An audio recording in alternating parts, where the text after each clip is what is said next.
man maa la bëgg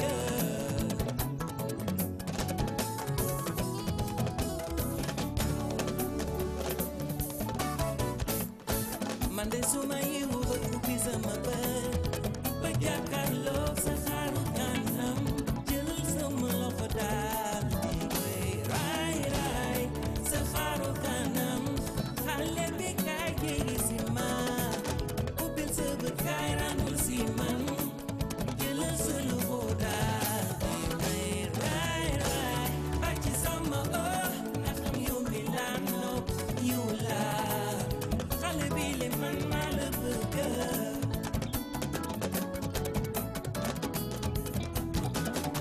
kon ma chérie tey ma wala nim la bëggee ni ma la bëggee ni waaw waaw tey ma wala nim la bëggee ni ma la bëggee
ni waaw waaw Mame Balla tey nag moom moo ñu gunge ci émission toi-même tu sais ci baatam bu neex bi ñëpp xamee nañ ko nag ci vacances yi jot nañ waaye fu mu toll ni vacances yi jeex nañ xam naa dina dugg ñun ci li nga xamante ne moo di vie active bi wala vie estudiantine wala vie écolière bi ñuy wax xale yi nga xamante ne dañuy xëy saa yi bu ñu xëyee dem jàngi nekk vacances ñu bàyyi la nga dallu le temps que nga respirer waat jëlaat say force on va revenir incha allah ci li nga xamante ne moom mooy sa carrière waaye itamit fan nga nekkoon foo làqatu woon loolu yëpp dinañ ci xuus ak yow Mame Balla moom mooy tey suñu invité musique du jour ba tey rek seen émission toi-même tu sais ni ñu koy amalee saay su nekk du lundi au vendredi c'est toujours un plaisir de vous servir jàll ci li nga xamante ne moo di actualité du net actualité politique actualité sociale waaye tamit lépp luy actualité sportive high tech ak rubrique culture actualité culturelle avec notre ravissante et belle Awa Ba juste pour rappel moom nag moo dalal tey ki nga xamante ne moo di Mame Balla suñu invité musique du jour en même temps nekkaale li nga xamante ne moo di invité rubrique culture ànd ceex la belle et ravissante Awa j'espère que tu as passé un week-end excellent. Oui machallah comme d'habitude week-end bi moom dañ ci profiter rek profiter nekk ak famille bi donc parce que après le travail ci la ñuy mën a am temps rek nekk ak famille bi dund goo xamante ne dina mën a rappeler des bons moments ak yooyu noonu vu que tout le temps ñoo ngi nekk ci liggéey bi mu amuñu benn jot. waaw kooku nag mooy Awa moom nag toog ci wetam di Mansour nag tey moom mu dalal Mbacké Seck di activiste te yëngu lépp li nga xamante ne moo jëm ci wàllum environnement Mansour maa ngi lay nuyu di la dalal. delluwaat di la fay.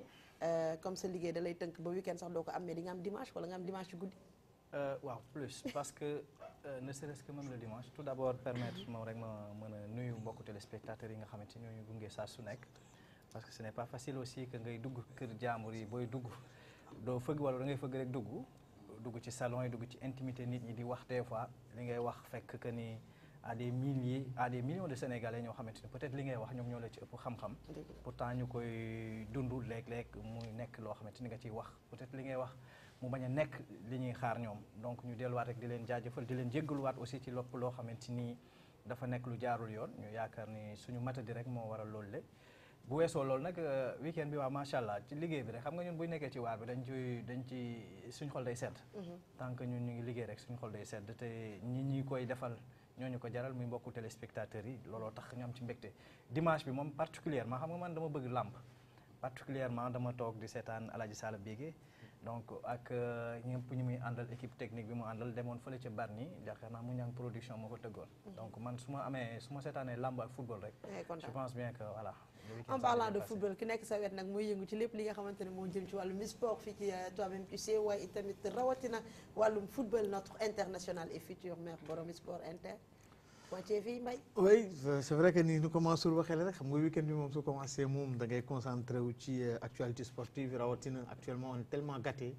par ces équipes la lutte rawatina championnat d'Angleterre match yi nga xamante ni moom la Liverpool di jouer kenn mënu koo gagné ba tey championnat de France championnat d'Italie en tout cas on est tellement gâté ba nii soo toogee le samedi et le dimanche tu peux vraiment rester chez toi seetaan li nga xamante ne mooy sport man loolu mooy sama activité favorite mooy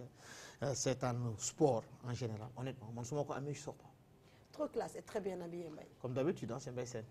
Voilà et je m'en vais vous présenter notre milliardaire sans ses milliards Abdoulaye Ly ñu ngi lay nuyu di la dalal. oui maa ngi lay fay c'est normal milliardaire sans ses milliards milliards xajul fii mënuma di doxantoog milliards yi maintenant on parle de crypto-monnaie on parle de voilà mobile money j'ai pas besoin de me promener avec mes milliards mais je suis un milliardaire ça tout le monde le sait Mbaye vraiment defati nga sa mënin macha allah di nga sol rafet na trop mais tey nag leena moo jël coupe bi quoi. oh merci xam nga su ma nekkee fii di ko complimenter chaque jour. merci damay bañ jalousie jub ma dem suñu kër ñu ne ma tey doo reer wala genre affaire yooyu. non madame il faut juste comprendre. exact non elle va comprendre et merci beaucoup aussi Ahmed Coulibaly. elle va comprendre mais ça va le week-end ça s'est bien passé à part que j'étais devant mon ordinateur à faire des recherches. pour mettre à jour suñu xam-xam parce que ñun dañoo nekk ci monde bi nga xamante ni soo dul def ay recherche tu vas désapprendre soo dul def ay recherche automatiquement adduna bi da lay raw donc nous sommes obligés tout le temps de faire de la lecture tout le temps di xool li nga xamante ni moo xew ci adduna bi à part ça je passe tout mon temps à regarder des films parce que à travers des films aussi am na ay connaissances yu bëri yi ci nekk donc c'est ça mon week-end et encore une fois je réitère samay compliments tu es très très bien habillé. oh merci beaucoup Abdoulaye kon yow dama lay poser tey la mooy sa mot d'ordre de la semaine yow rek yaa am boobu. mot d'ordre de la semaine. xanaa ñi happy rek. happy kon happy à tout le monde happy aussi à vous chers téléspectateurs. Ahmed Coulibaly du nit moom. loolu moom am na moom Ahmed Coulibaly. Ahmed Coulibaly moom du nit moom. Ahmed xam na li may wax moom xam na man xam naa Leena xam na Ahmed Coulibaly daal du nit. ñu rek Mbacké. vous avez passé un excellent week-end. waaw alhamdulilah Leena. naka bee da aan bi. metti rek réunion nañ ci samedi réunion ci dimanche xëy altine ñëw fii seen plateau bu am solo bi am maanaa di leen ñaanal rek ñëw naa fi at yële passé mais équipe bi ma fekk dama ci kontaan trop. am plaisir am milliardaire à ma droite am un grand artiste à ma gauche. jàkkaarloog une dame bien habillée et des connaisseurs comme Mbaye Sène et autres et Awa. am naa mbégte trop. merci beaucoup. Sala ziar naa la. mi ngi noonu moom feeñal na boppam waaye maa ngi xuus ci moom léegi di leen wax rek moom moo nekk partie événementielle tey nag lépp luy xew-xew moom ñu ko nar a indil Alaaji Sala maa ngi ñëw ci léegi yow léegi damay nuyu ki nga xamante ne mooy suñu artiste di Mambala di ko laaj naka la passé moom tamit week-end am. bon liggéeyal Sénégal muy def promotion ak sama projet yi nga xam ne moom moo ma fi indi weekend bi yëpp moom laa ko passé toog waxtaan ak askan bi et waxtaan ci lépp loo xam ne ni jëm ci développement la ak gindi askan bi donc weekend bi yëpp ci communication laa ko passé voilà. am na solo d'autant plus nga daje Mbacké Seck mu nekk sa wet ak milliardaire. voilà notre milliardaire Abdoulaye. non tey moom ni ma koy dundee moom bokkul façon. merci beaucoup à vous aussi chers téléspectateurs merci beaucoup à vous chers internautes ak ñi nga xamante ne caabi féete na leen ginnaaw lu ma koy wax tout le temps mënuma commencer te duma leen nuyu di leen wax un big up rek gis nañu topp yi nga xamante ne topp ngeen ko programme DTV rawatina seen émission toi-même tu sais c'est toujours un plaisir de vous servir ni ko Mansour waxee sànq dañuy wax wala ñu waxtaanee yoo xamante ne suñuy xam-xam li ñu ci ëppale fuuf ñooy toog di ñu seetaan ba tax na mën ngeen ci tamit participer via Facebook DTV waaye tamit YouTube DTV ngeen wax rek seen xalaat ndax dañuy waxtaanal rek li nga xamante ne moo soxal askan wi léeg-léeg ñu dem jeex dënn léeg-léeg ñu juum léeg-léeg ñu wax boo xamante ne dañuy yaakaar ni jub na ndekete dafa dëng ñu ciy jéggalu rek tamit di leen ñaan yéen tamit ngeen xaw a am tuuti ngeen indulgent tuuti rek du ñu comprendre te xam ne wax ci télé dafa metti waaye du ma wax noppi te du ñu bàyyi suñu notre traducteur notre communicateur traditionnel mi ngi tudd nag Alaaji Ndiaye Sala Bigué Ndiaye tey mi ngi def vers islam bu doy waar Alaaji Ndiaye Sala Bigué waaw moom kañ dafa retardon billet d'entrée dinañ ko laaj Alaaji tey sentence bi damay bàyyi rek plateau bi ñoom ñooy wax lan la ñu war a def mbay lu ñu war a def Alaaji bokk rek mu wax Alaaji sunu grand la sunu xarit la bokk rek mu wax ni ñu ko war a def wax dëgg yàlla mun ñu ko def dara lu dul di ko béggee rek awa Alaaji nag sama papa la moom loo ko def sax mag yow bu may tuur ñu def neneen lii man de fu mu toog rek ma metti wax dëgg yàlla. kay kon foofu baax na rek sentence bi baaxul de ba du ñëwal jëlaat sa place ma dellu foofu parce que foofu place ruubekat yi la.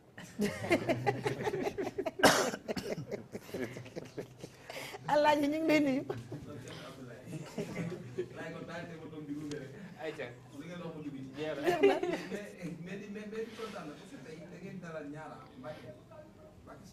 Alaaji taal sa micro yow tamit. demul fenn. waaw kon sama bopp rek laay dégg. waaw. léegi yéen a ngi may dégg. waaw. non gis nga de maa xam li mooy premier roubé le grand roubeur Mbacké suma xarit la ñu yàgg lool muy nit ku baax bi ci des aussi ngeen daa artiste boo xam ne wallaahi azim bokk na ci xale yi nga xam ni dama ko bëgg muy Mame Balla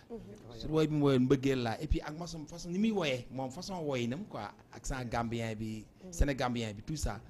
dafay am lu may fàtt lu bëri dama doon toog sax itam ma ni mais booy bi pourquoi ma dem Europe rek toog fa mais xam naa yëpp ndeene di nga ci ñëw bu yeba nga jafoon nag leneen dina laaj ba nga naaw laaj rek lay def waaw mais di kontaan xam nga li tax ñu tardé Abdou Aziz Ndiaye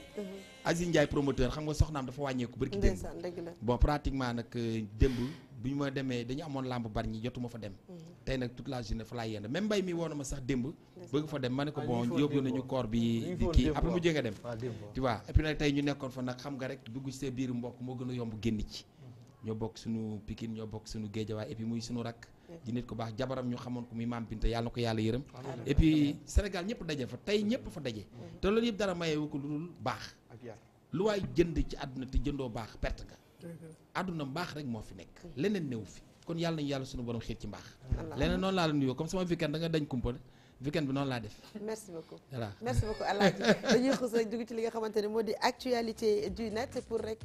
vous rappeler que les tey nag actualité du net vidéo la waaye dañuy jàll ci générique ñëwaat sur le plateau.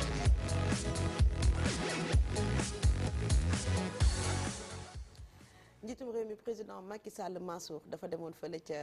Londres. ma bàyyi la rek nga introduire sa vidéo ginnaaw gi yaa war a joxe lépp li nga xamante ne moo waaw foofu la demoon foofu nga xamante ne mooy ca Londres ndax xam nga ay bés bi ñu génn dalal nañ fi ñu nekk foofu noonu ñëwoon doon wax jafe-jafe yi ñu nekk waaye tamit seen taxawaay foofu mu demoon nag seeti ñooñu waaye tamit dem ci wàllu liggéeyam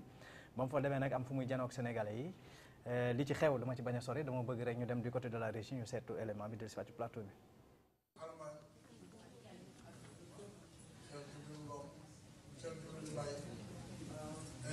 Libérez Guy Marius Sagna! Libérez Guy Marius Sagna! Non à la répression de la démocratie au Sénégal! Libérez Guy Marius Sagna! Libérez Guy Marius Sagna! Non au braquage de nos ressources humaines! Non au braquage de nos ressources. waaw gis nañu li nga xamante ne mooy actualité du net président Macky Sall doon yëkkati kàddu di nuyu ñi nga xamante ne ñoo di ay militants.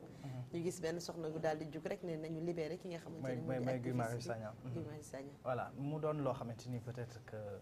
du bett ci genn wàll ndax ay njiitu réew yu baree bari gis nañu foo xam ne dañu fa génn ay seeni citoyen génn ndax yaakaar naa ne na nga fàttali ko George W. Bush mos nañ ko sànni li nga xam ne mooy dàll ki nga xamante mooy Emmanuel Macron aussi am na ku mu doon nuyu mu téye loxoom xam nga loolu lépp am na ci ku nekk rek da nga mën a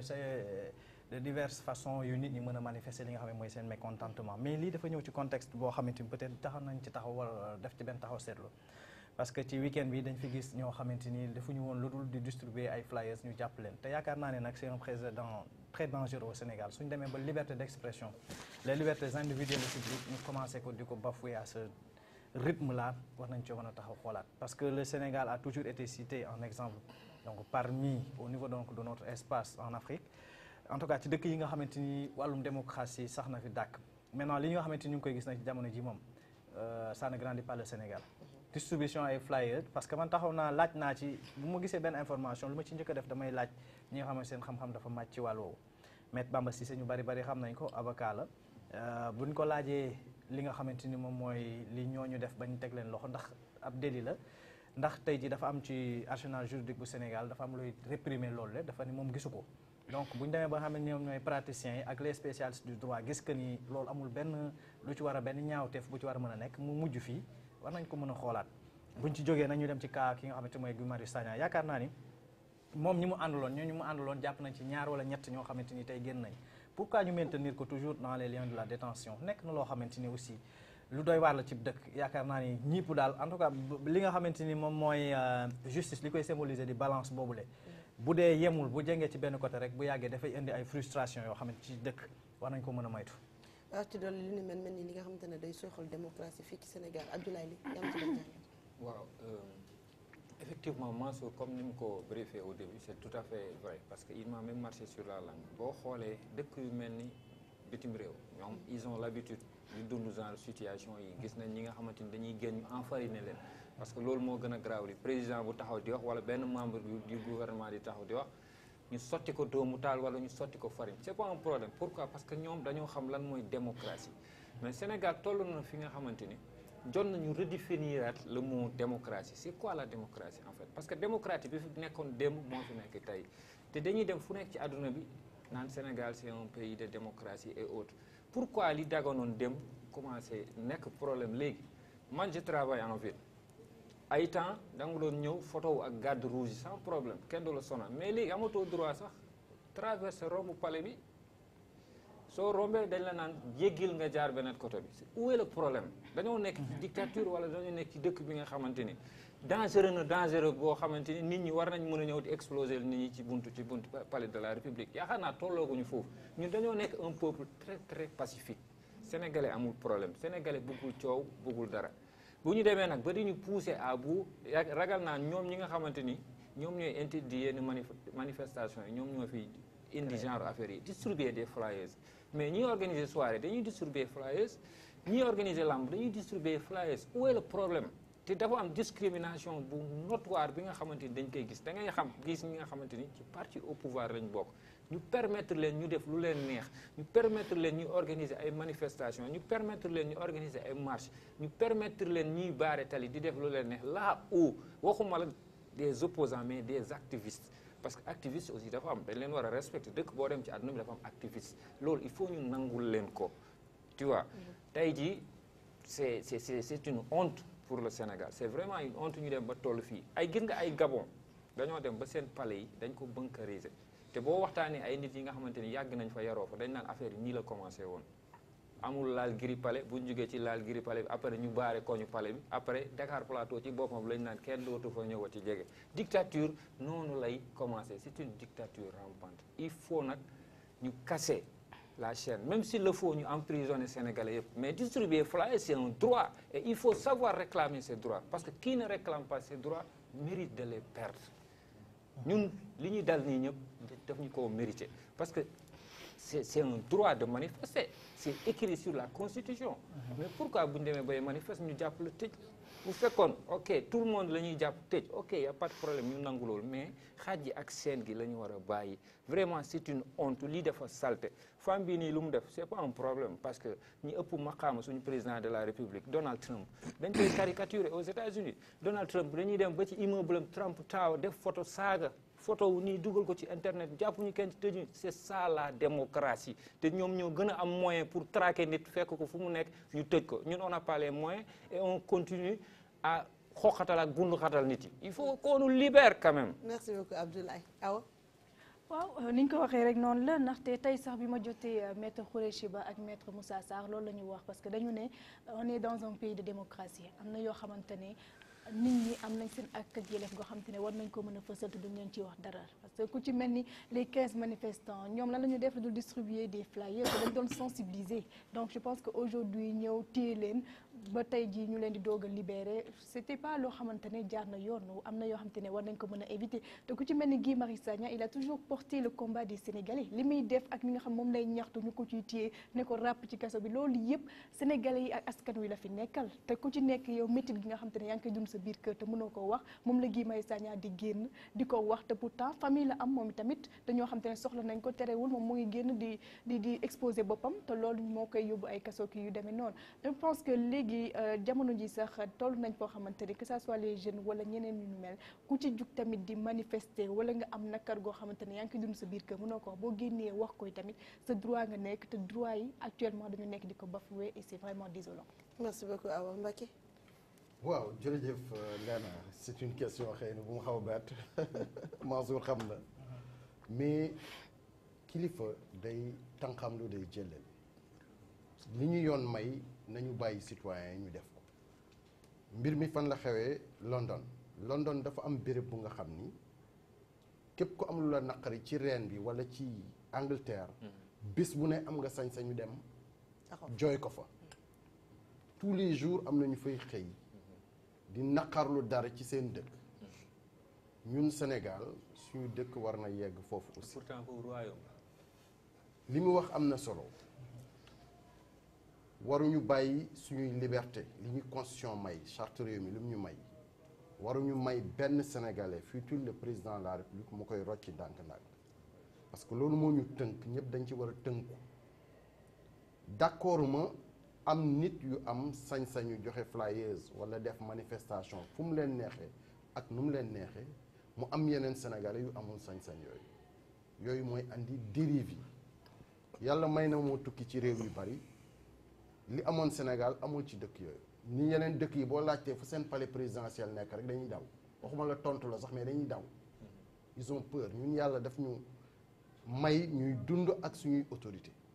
te dara mus ko enlever changer trottoir amul sens cette république est bien protégée mais nañu bàyyi citoyen ñu exprimer seeni droit ku bëgg ku am sañ-sañu wax d'accord ma ci lii mais nga am sañ-sañu wax waaw ak fi mu la neexee marches yi les marches sont déclaratives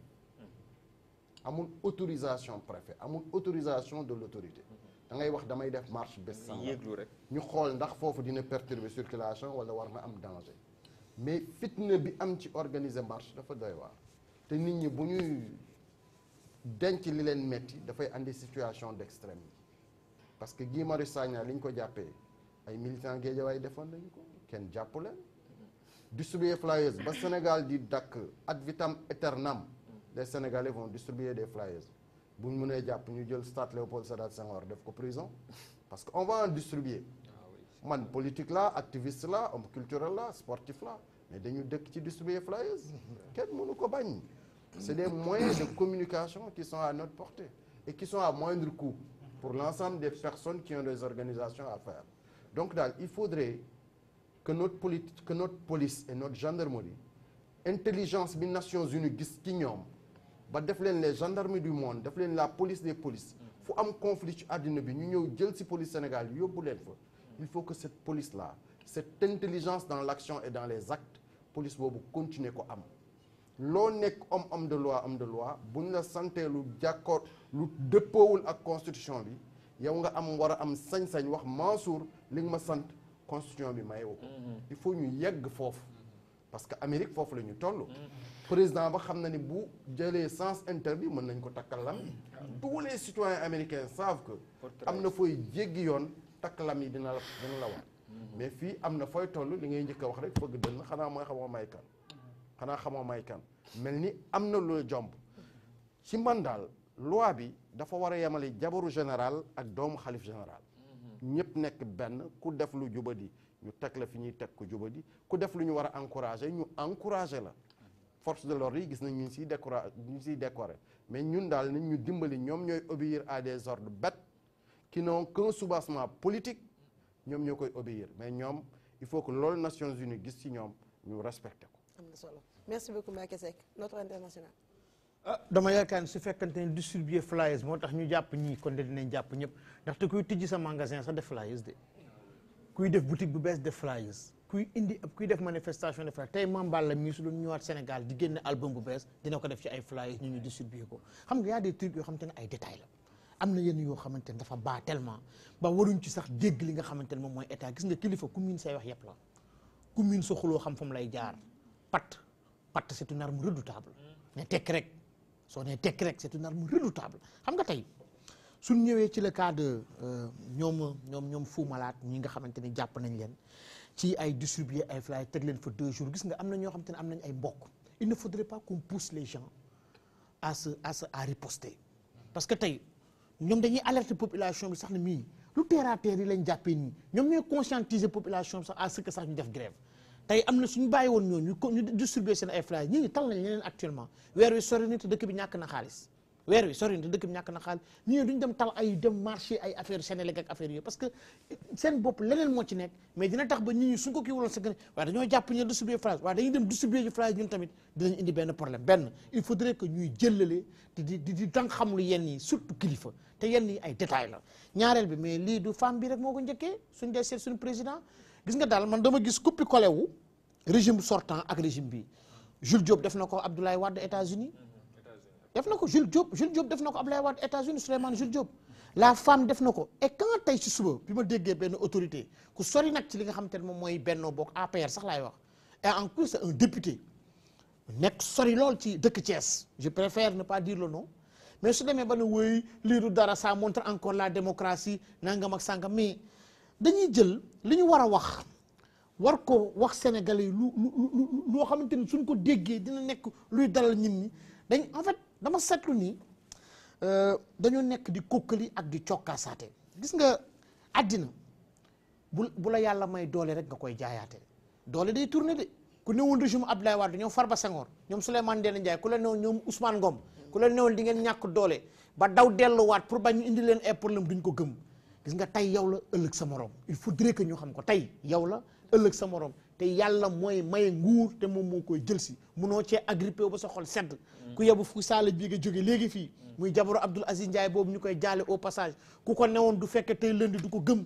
nit ñi nañ gëm yàlla dellooy xel ci yàlla te xam ne àddina bi dara jaru ko am na yenn yoo xamante ne bii jaru ko il ne faudrait pas que pouvoir obnubilé la def loolu loo xamante ne bii soo toogee sa bopp di nga ko rëccu te 4 ans gaaw na de te président Macky Sall 4 ans ko dese te xam nga du am 3e mandat beneen régime mooy ñëwaat su ñëwaatee ne ñi nga xamante ne ñu ngi leen di defloo ay affaire su leen yeboo nga xamante ne nit ki loo lebale tey ëllëg dañ la koy fay. merci beaucoup notre international Mame Balla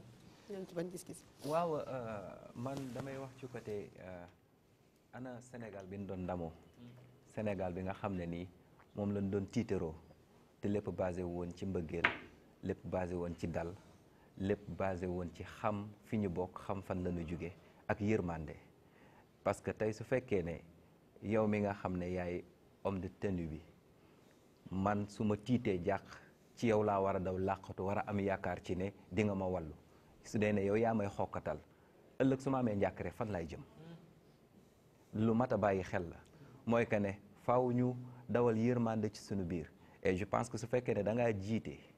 ba am benn élément bu xatraayu li war a njëkk a nekk sa rôle mooy naa ko gis toog ak moom mu wax ma lan moo ko war a metti ba mu jëfe jëf bi nga xam ne du jëf nit ku nite su ko defee nga mën a gëstu ci loolu xool ba xam loolu lu am la nga jéem a dindi problème boobu parce que loolu moo tax ñoom ñu teg leen fii mooy que ne ñu gindi ñu génnee ñu ci jafe-jafe yi ñu nekkee pour yóbbu ñu ci yoon bu set wicc bu leer boo xam ne nii dina méngoog ni ñu ko doon nammee léegi nag pour man distribuer flyers yi su fekkee ne méngoowul ak li nga bëggoon mu nekk ci flyers yi mais woo leen wool ki sabab loolu laaj ko lu war a nekk mettitam ba mu war a def lii loolu mën naa dimbali réew mi que mën na laa dimbali sax yow njiitum réew mi nga xam ne yaa jiite réew mi wala ki joxe boobu autorité faaw ñu waxtaan ci suñu biir te ñu tegaat lépp ci mbëggeel man en tant que citoyen sénégalais su ma jàkkaarloog yow cofeel bi may am ci yow war naa mën a tax ba su ma la gisee ngay dox ci lenn loo xam ne nii lii war naa mën a indil Sénégal jafe-jafe damaa war a ñëw téye la daana la déet lii soo ko defee dina yàq li ñu bokk maag yow te di nga ci sonn waaye man it dinaa ci sonn wala sa njaboot dinañ ci sonn ëllëg donc faaw ñuy waxtaan ci suñu biir te ñu dal bu baax a baax te ñuy gëstu mbir yi bu baax a baax pour man yërmande daf fi xaw a manqué un peu et faaw ñu dellu siwaat ci yooyu source parce que loolu moom moo doon suñu base te loolu lañ doon taggee Sénégal te ba tey lu war a mën a nekk la parce que sénégalais yi ñoom ñooy Sénégal te sénégalais yi ñoo fi nekk liñ doon ndamoo démb war nañ ko mën a ndamoo tey waaw. merci beaucoup Mame Balla am na solo Alaaji Salbi. waaw xam nga leena réew boo ci nekkee dañuy bu fekkee da nga ci gis lu la naqari boo ko mënee faj ak sa loxo nga faj ko ak sa loxo boo ko mën la faj sa loxo boo ko mënee faj ak sa làmmeñ nga faj ko ak sa làmmeñ bu dee mënoo ko faj sa làmmeñ ba ñàkk pexe nga naqarlu ko ci sa xol. kon gis naa ni réew kon dafa am nu ko sax suñu borom tënkee ndax yàlla mi bind àddunaam yàlla moo mën a lotissé yàlla dafa mën a lotissé lotissement bi wóor mooy bi suñu borom def ñu ay sénégalais ay japonais ay chinois tas ñu Afrique ku ci nekk fa ngay dund nga di fa dund mu xam ne yow moom ngay tiitaroo yàlla mi lotissé àddunaam boobu am na lu tax mu def loolu dem na ba ni sax boo demee sa suuf boo ci xajatul sama suuf si yaatu na moo waral immigration kon donc yàlla yombalal nañu mais ñun pourquoi kon ñun sonal suñu bopp pourquoi ñun mënuñu yombalante suñu biir muy lan di waxtaan parce que diisoo waxtaan mooy dund gor keroog bi ñuy njëkkee jàpp Guy Marius Sagna am na lu ma wax fii dama ni bien vrai que même bu fekkoon dañ leen a may place de l'Obélisque lañ war a yem moom mu dépassé ko jéggi na charte mais imagine toi tey même bu demoon ba gili pare bu fekkee président mi ngi fi mu ni bàyyi leen ko kaay sama doomu réew lan moo la naqari image boobu wër àdduna président day am booy bu dul fay parce que des fois il faut ñuy demee xel Omar ibn Abdul Aziz bokk la yonent bi jamono mais bokk na ci alxulafaa rashidin ñi nga xam dañoo donnu saaba yi mais bokk la yonent bi génération mais ci maandu teem demoon na ba buy liggéeyal état ñaari lamp la am buy liggéeyal état taal lamp état buy nekk këram taal lamp këram am na lu mu daan jox soxnaam ci wàllu dépense soxna si di ko épargne ba mu bëri 2000 francs mu ñëw ba par 2000 comme wala utiliser 5000 mu utiliser 3000 mu des 2000 di ko épargne ba mu bëri ni ko lii de ci dépense bi nga ma doon jox la kii mun na ko lii nan ko delloo ci keesu nguur jox ko ñu ko yelloo ci maandu teem donc kon am na loo xam ne jiitu na ci ñun suñu sëriñ su baax sii ku ci nekk boo demee ci biir këram li fa nekk ci ay nit ñi mu yar ay taalibe ak surga ak i ndongo ñoo ëpp ñi mu jur mais maanaam solidarité boobu muy def mooy tax toujours yàlla da koy xéewale lu muy jox doomu aadama yi gis nga yàlla mooy sàkk ci nguuram tuuti sànni ko ci àdduna bi suñu président yi di ko xëccoo lu tuuti la suñu nguuru suñu borom mais nag doole yërmande ko tax a jóg mën-mën jëf moo ko tax a jóg xam-xam xamlee ko tax a jóg alal dimbalee ko tax a jóg man tey bu ma dajoon nag koo xamante ne dafa maa ëpp alal war maa mën a dimbali ma te ma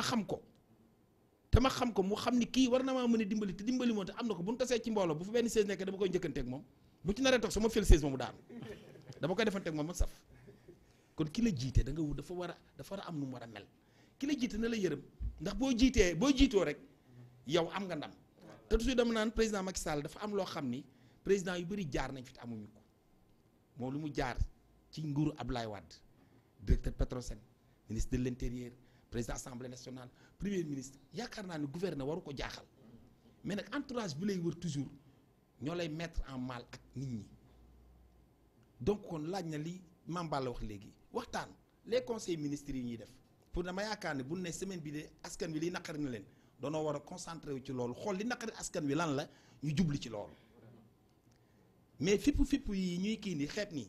yàlla bu mu am Sénégal yàlla fi yàlla def jàmm mais bis bu amee du baax 23 juin war na yee ku nekk te mënoon na ëppi loxo nag mais fi ne nit ñi toll nañu foo xam ni li Mbaye wax léegi dañ naan ah comme lii la ñuy bañ dama koy def bu boobaa respect dootul am te gis nga réew bis bu ñu demee nag ba respect ametul là y a problème kon donc une fois ñi ñu jiite nañu am yërmaande ñi jiite ñi ñu jiite aussi balaa ñu laaj seen i droit nañu def seen àq seen yelleef balaa nga laaj sa droit defal sa devoir d'abord muy devoir citoyen bi d'abord yow bu la kenn ñi gën a bëgg réew mi man Sala Bigué Sénégal laa bëgg su ma gisee loo xam ne dafa nar a indi Sénégal problème dama ciy xar sama tànk tuwee pour loolu bañ a am ku nekk na am esprit boobu te nag nguuru yàlla rek dul jeex bu doon fukki mandat yi day jeex comme que nag fukki mandat ak benn mandat day jeex dafal benn mandat boo xam ne sax di nga ci am way wudul fay man daal foofu laa ne man Sala Bigué am na solo merci beaucoup Alaaji Sala Bigué ko ëpp doole doo xeex ak moom Mansour ñu bàyyi daal rek nga tëj ak ci bés bi waaw li ma ci waxoon rek dama ci pour fàttali ñi nga xam te ne ñooy taxawal Guy Marius Sagna convoqué nañ leen avocat am voilà donc comme ce qui voudrait dire que peut-être espérons que dina am un dénouement très rapidement parce que yaakaar naa ni introduire nañ sax li nga xamante mooy demande de liberté provisoire war nañ ko mën a may citoyen sénégalais la aussi je pense bien que ñi fi wax ñëpp wax nañu cerner nañ la question yaakaar nañ ni léeg-léeg di nga xeeb li nga xamante mooy xaal mu lakk li nga xamante mooy sag daag mën nañoo mën a moytu ci yu ndaw yi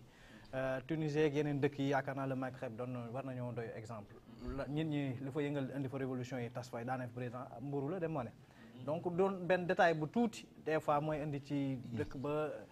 citoyen révulsé wu gis seen bopp yaakaar naa ne war nañ ko mën a moytu nañ moytu daal réew mi permettre nit ñi aussi li leen naqari ñu koy génnee feesal ko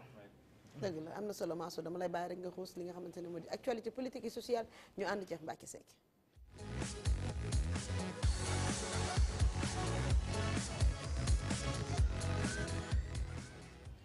énième annulation de marché l'ARMP condamne la baie de Hann tey nag loolu la Mansour indi comme titre comme moom da koy jël temps pour saytu ko mi ngi dalal ki nga xamante ni moom mooy Mbacké Seck activiste écologiste sentinelle de la baie de Hann. waaw le mot n'est pas de trop c'est l'ARMP même qui condamne la baie de Hann ci genn wàll ndax am na projet bu fi nekk bu yàgg ba léegi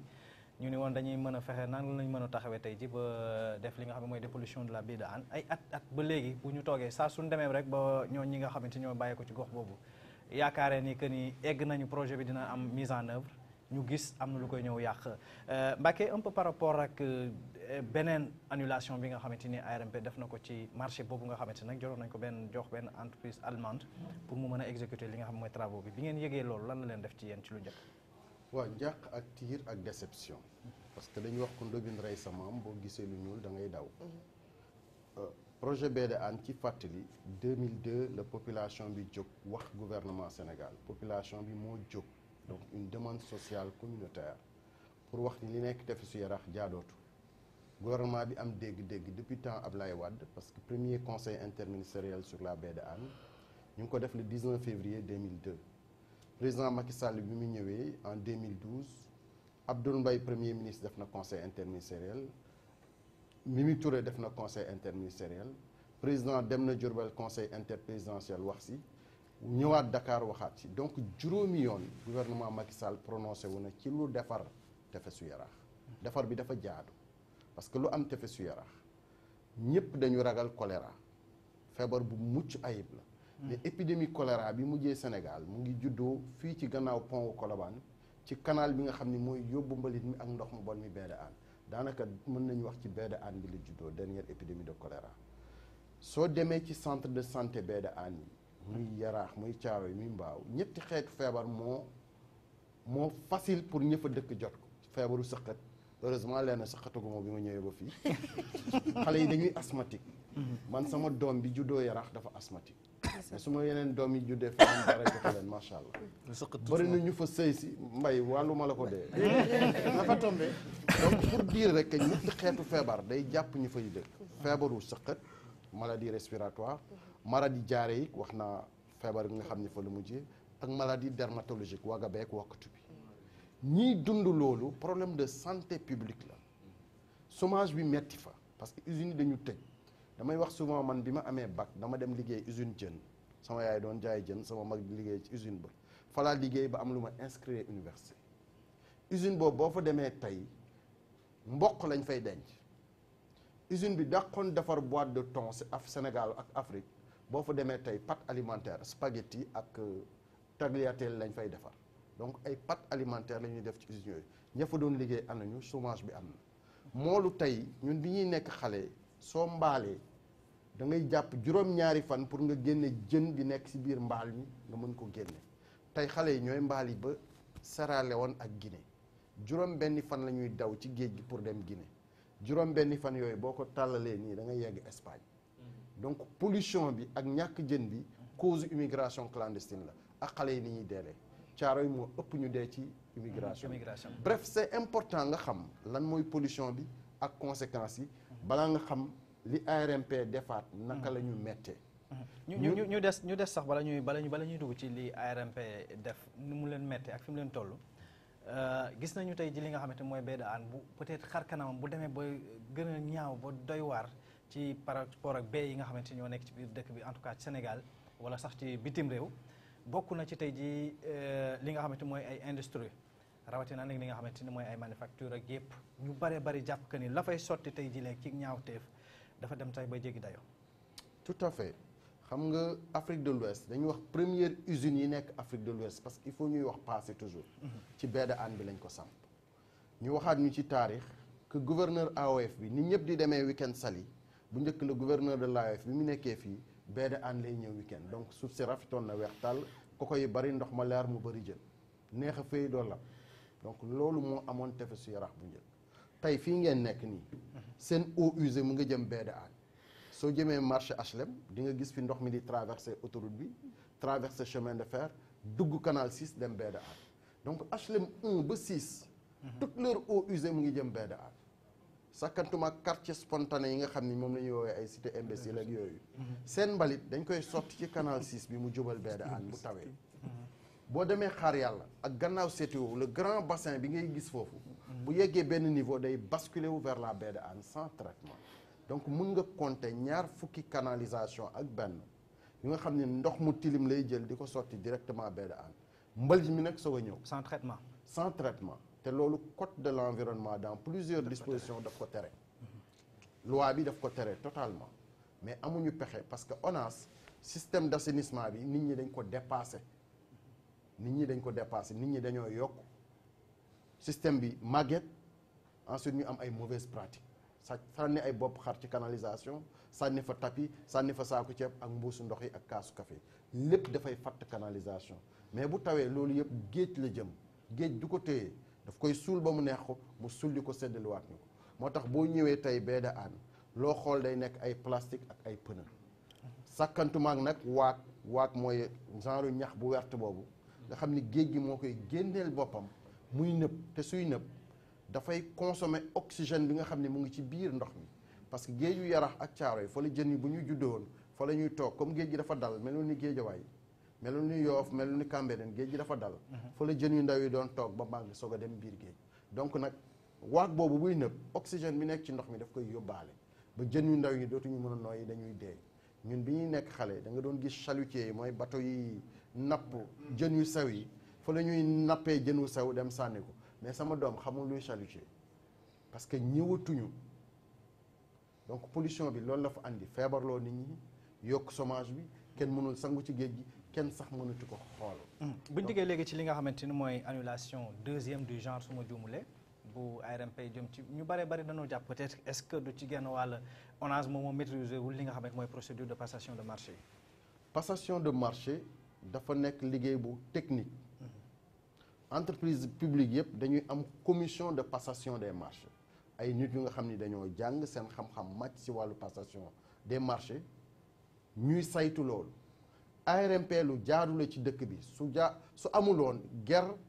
ci marché yi ak joxante marché yaa ma neex dafay bari Sénégal donc mécanisme bu baax la ci Sénégal et bari na dëkk yu jóge bitim réew di jàng nan la suñu ARMP di fonctionner yàlla def na ci problème bi man dem naa rencontrer directeur ARMP ci problème bi rencontré naa directeur ONAS ku ci ne xam naa ni la nga war a def nga ko mais li am solo mooy baie de Hann bu ñu ko defaree 500 000 personnes la ñuy dindil saleté bu leen di feebarloo 500 000 personnes la ñuy dindi li nga xam ni moo tere dootuñu am liggéey 500 000 personnes ñooy am fu nga xam ni seen ndoxu douche dootuñu gas mbedd mi di ko ci sotti donc c'est un grand problème de santé publique ñun population bi fi dëkk xamuñu ndax ARMP def na liggéeyam wala def ko ndax ONAS def na li mu ci war a def waaye def ko mais dama tàmbali wax ku ndóbin rey sa maam boo gisee lu ñuul nga daw xaalis bi mu ngi fi depuis mars 2010 ba janvier 2020 muy fukki at 2016 am na bailleur de fonds bu tudd banque européenne d'investissement daf ci defoon fukki milliards ak ñaar lebal ko Sénégal mais yéexaayu marché yi tax na kooku jëlaat xaalis bi mu lebaloon xaalis Sénégal dem yoonam si la ñu jëlee daaw hollandais yi ñu ñëw septembre 2018 may Sénégal fukki milliards ak ñaar mais marché bu nga xam ne saa yoo defee appel day tardé waat juróom benni weer nga defaat appel mu tardé waat juróom benni weer ñooñu may xaalis Sénégal fukki milliards ak ñaar ñi ngi bëgg a dem seen yoon te li ñu jaaxal ci marché bi mooy AFD bi nga xam ne moom moo toogal France def 50 millions d'euros ci marché bi su ONAS décidé ba pare day joxe avis de non objection Hollande RVO day joxe avis de non objection DSMP day joxe avis de non objection donc mu am ñetti avis de non objection pour conforter avis ONAS mais à chaque fois day am rejet mais ñun ku am dëgg daal intéressé wu ki gagné marché bi du ci jox waa Yaraax wala waa Mbaaw bekk suukar bénéfice am lay jël ñoo indiwut bénéfice nag bu ñu continuer lor ci feebar moo tax suñu appel day dem directement ci président Macky Sall pour lui dire que intérêt bi mu jox TER bi le train express régional intérêt bi mu jox bus transit rapide BRT bi na teg solo boobu ci baie de Hann bi parce que 500 000 personnes ñoo fa dëkk te loolu dafa jar mu régler ko en urgence en conformité avec les lois mais pour l'intérêt supérieur des populations. D'accord Mbacké man ba damay ñëw ci problème de déposition le projet de déposition ah bi nga xamante ne de déposition voilà lan moo empêché projet bi démarrer du moment où nee nañu que ni am ngeen financement 79 milliards wax nga ko léegi les Néerlandais dugal nañ ci Union européenne waa agence de développement française aussi dugal nañ ci lan moo empêché projet de déposition bi démarrer honnêtement. mais Mbaye man daf may tere sax nelaw parce que lu ñu tàmbali. c'est parce qu'il y a un montant de 79 milliards boo xam ne loolu bërki démb lañ ko yokk c'était 33 milliards. mais projet bi dafa progressé au lieu ñu setal ñu jël ndox yu bon yi nekk Yaraax Caaroy ba Port ba Mbaaw ñu jël ndox yu bon yi dem traité leen dañoo yokk projet bi pour te dire que assainissement c'est une priorité selon les ODD. les objectifs de développement durable du millénaire assainissement priorité la ñu ni duñ ko yemale sax ci juróomi communes yi. parce que commune Hann la woon commune Dalifort commune Thiaroye commune Diamaguène Sicap Mbao ak commune Mbao mais léegi dañuy jël Gannaaw Rail Nord Gannaaw Rail Sud ak Diamaguène Sicap Mbao ñooñu ñëpp seen i douche ñu doon gas ci mbedd mi ñu wutal leen assainissement comme fii ngeen nekk lu ñu def mu dem à léegi loolu sénégalais yëpp am nañ ci droit ñu defoon ko 33 milliards ful ko mbay 79 milliards la France signé bërki démb bi mu amee la commission mixte entre la France et le Sénégal le ministre Amadou Hott a signé pour 79 milliards xaalis bi mu ngi fi nit ñi bëgg nañ ñu def ko président joxe na ci ay ordre ñun mënuñu comprendre lan moo tax démarré wul et on continue à tomber malade on continue à être des chômeurs on continue à avoir les usines fermées. D'accord. loolu dafa war a dakk mbay. Mbacké on a parlé de problème de restructuration wax nañ ko ñu ngi def projet bi lancé nañ ko ci Hann lancé ko aussi Mbao mais waa Thiaroye-sur-Mer ñoom bénéficié wu de ce projet de restructuration lan mooy problème bi foofu aussi. waaw xam nga projet baie de Hann bi ko gouvernement Sénégal jàppee en 2002 dafa amoon ñaari phase bu njëkk bi restructuration la deuxième phase bi nekk dépollution restructuration mooy jubbanti mbedd yi ba oto mbalit mën a yegg géej jël mbalit mi yóbbu ko loolu am na logique boo demee Yaraax fu mu nekk nii da ngay réer parce que mbedd yi dañ ko jubbanti pavé ko dëkk ba rafet étage yi commencé jóg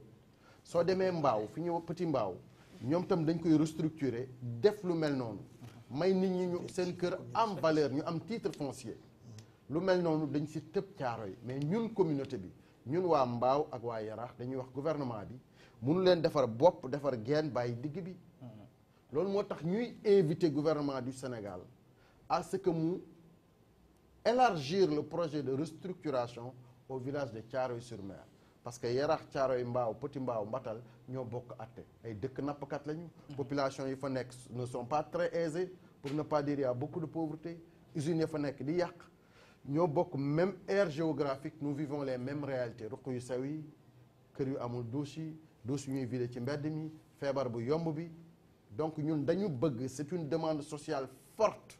que toute la communauté fait à l'endroit du gouvernement ni ñu restructurer Yaraax restructurer ko Petit Mbao ngir yàlla nañ ko restructurer Thiaroye. Mbacké, est-ce que la population elle est vraiment consciente de la dégradation de la baie? Nous en sommes très conscients. ban engagement la ci population yi moo xam Thiaroye Mbao Hann di imprégné wu parce que loolu yéeme na de. xam nga pollution bi ñaari source la am. y a une cause naturelle ni géej gi bindoo ak une cause artificielle bi nit ñi def. population bi moo wax gouvernement bi ñun dañoo bëgg nga dépolluer baie de Hann c'est pas le gouvernement c'est pas un projet qui vient top down bi down la jógee ñun ñoo def 4000 signatures mbay di wër kër yi di wër école yi wax signé leen pour ñu wax gouvernement bi nañ toppatoo tefesu Yaraax on l'a fait en 2002 teg ko ci table Modou Diagne Fada mu jàllale ko ci Mame Madior Boye président Macky Sall ñëw continuer lancé boobu def ci lu baax nag lu baax a baax la ci def ñun nous en sommes conscients on est mobilisé on se voit suñuy mairie noonu directeur ONAS bi fi nekk jàpp ci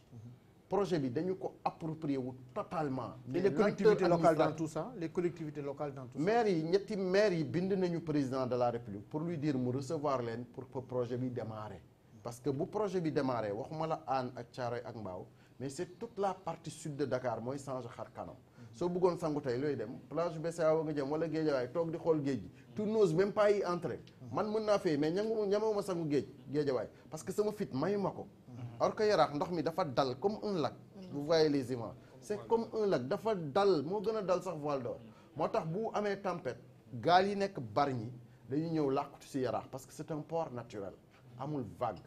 ensuite suuf si rafet mais qualité ndox mi yegg na benn yàquwaay bu nga xam ni gouvernement bi ne publie jamais une étude portant sur la dégradation de la qualité des eaux de la baie de Hann qui sont interdites de baignade depuis plus de 35 ans à cause simplement de la dégradation. La population boo ko nattee parce que bu ma la waxee HLM 1 ba 6 seen ndoxu douche yëpp Yaraax la jëm loolu fu muy dugg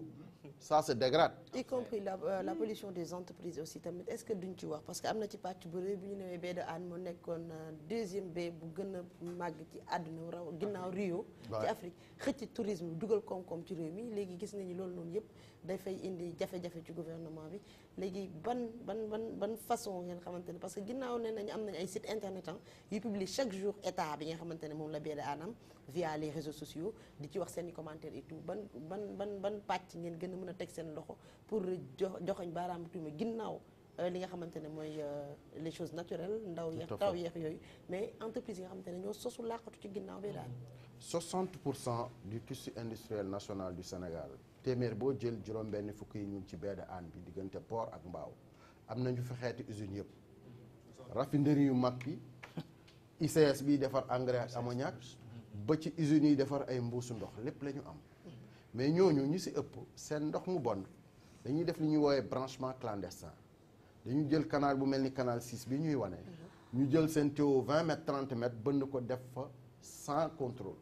man bi ma ko mujjee wàññi naa 82 branchements clandestins ci canal 6 bi ma dem jëli gendarmerie environnementale li ñu doon wax sànq sur notre police et notre gendarmerie intelligente ñu dem wax leen ko ONAS ak gouvernement Sénégal teg na benn fonds bu tolloog juróomi milliards pour wax entreprise yi venez vous mettre aux normes c'est daanaka bu nekkoon ci kër gi dañ leen di wax ni yéen balaa seen ndox yemati ci système bi na ngeen ko segg na ngeen def pré-traitement comme amu leen machine pré-traitement xaalis mu ngi fi ñëw leen jël ko pour wuti machine loolu mais daanaka ñaari entreprise dong ci 60% du tissu industriel national 100 et quelques ñaar ñoo mettre aux normes ñaari entreprise ñaar yooyu ban ak ban la Sobowa bi def boisson ak Senta bi nga xam ni moo dàq yàq lépp parce que moom ay der lay defar mais c'est la vérité awa der bi ñuy fulli produit chimique yi ñu ciy def day xeeñ bu ñu ko defee traditionnellement sax doo fa jege sàkkantement bu ñu ko defee industriellement doo fa jege c'est des produits chimiques yu ñuy déverser directement en mer boo demee Petit Mbao fu ñu koy sotti ni couleur bi la mel dafa rose tu as l'impression que tu es au lac rose à cause des produits bi Senta di def foofu boo demee Petit Mbao non seulement ñun dañu am problème pollution mais dañu am problème risque industriel aussi leena non seulement dañuy sotti ndox mu bon mais accident industriel yi gën a graaw Sénégal ci baie de Hann bi la amee bi ammoniac bi explosé 92. effectivement. Shell Gaz 6 morts. Les batteries de Ngandiaw xale yi doon gas batterie bi. ba am des problèmes de santé ba dee. bërki démb gisaat nañu pétrole boobu génn ci suufu kii ba nit ñi di ko chiffonné te le même cas bi mu amee en Tanzanie y a eu 82 morts si nit ñi doon tànk si essence bi taal oto explosion 62 morts le même cas yow au Niger 60 morts donc xaw nañ ko frôler bërki démb au niveau de la baie de Hann léegi ci gàttal le problème de la baie de Hann président de la République moo war a ñëw teg ci table bi teg ko pour mbir mi sotti. Allah foofu la ñu toll. xam nga tey Mbacke daf ma yóbbu 30 ans 35 ans ci ginnaaw baie de Hann bi ñun bi ñu nekkee xam nga diggante Pikine ñun Pikine lañ dëkk mais daawuñu sangu ji géej waay dañ daan wax see géeju caaro yi géej gu jigéen la. géeju caaro yi géeju yaraax dañ daan wax géej gu jigéen la dafa dal tellement que ba musaan dem bato yooyu muy wax dañuy taxaw di tefes nga gis bato yi même da ngay gis sax gars yi dañ fa daan def ay compétition yoo xam ne da ngay gis ay affaires yu rafet nga xam ne yow boo ñëwee ci baie de Hann bi nii da ngay pare ab da nga ñëw toog nga gis maire yi ci wàll ga maire yi lakk keccax maire yi ki affaire bi am benn ambiance boo xam ne da ngay xam ni fii am na lu fi yàlla suñu borom def mais nga dem ba yooyu yëpp li neexoon daal neexatul quoi sama yaay barki dem dañuy waxtaan mu yàgg mun ma Njaay dara neexatul li neexoon dara neexatul léegi lépp a yàqu loolu nag xaw ma nag dëkk bi moo màgg parce que man je me pose la question dama ni pourquoi mu mel nii lu tax mu mel nii d'abord ak tànkoor taxawaay bi ci état taxaw nee nga léegi bu ñu ne 79 milliards yoo xam ne mi ngi fi 33 la woon ñu mën na ni pratiquement dañ ko triplé mais mu nekk fii état nekk fii société yi ko def nekk fii pourquoi affaire bi taxaw mais y a problème fan la blocage bi nekk. tout à fait parce que loolu ñëpp dañ naan mais kon lan la lu xew lan la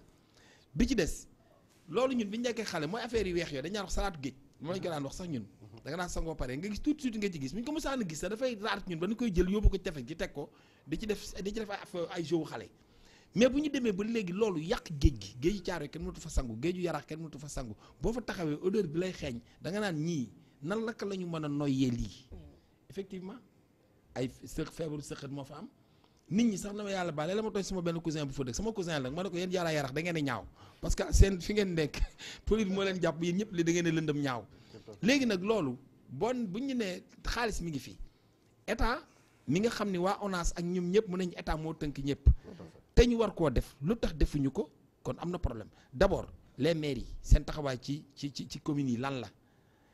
mun naa ni tamit aussi même les notables ñi nga xam ne nekk nañ ci dëkk bi ak ñu mel ni yow xëy na coono bi ngay daj da ngay wéet xëy na ci affaire bi wala gars yi dañu rek naa léegi daal nañu wàkkilu ci yàlla léegi daal comme mënuñu ci dara toog nañu wala lan moo bloqué affaire bi parce que man boo ne 79 milliards mi ngi fi ñi ko war a def defuñu ko loolu daf may jaaxal trop. leneen mu ngi laaj bi ñuy tàmbali fan la ñu passé suñu week-end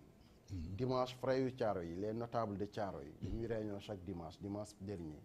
dañu ma invité pour ma waxtaanal leen ci lii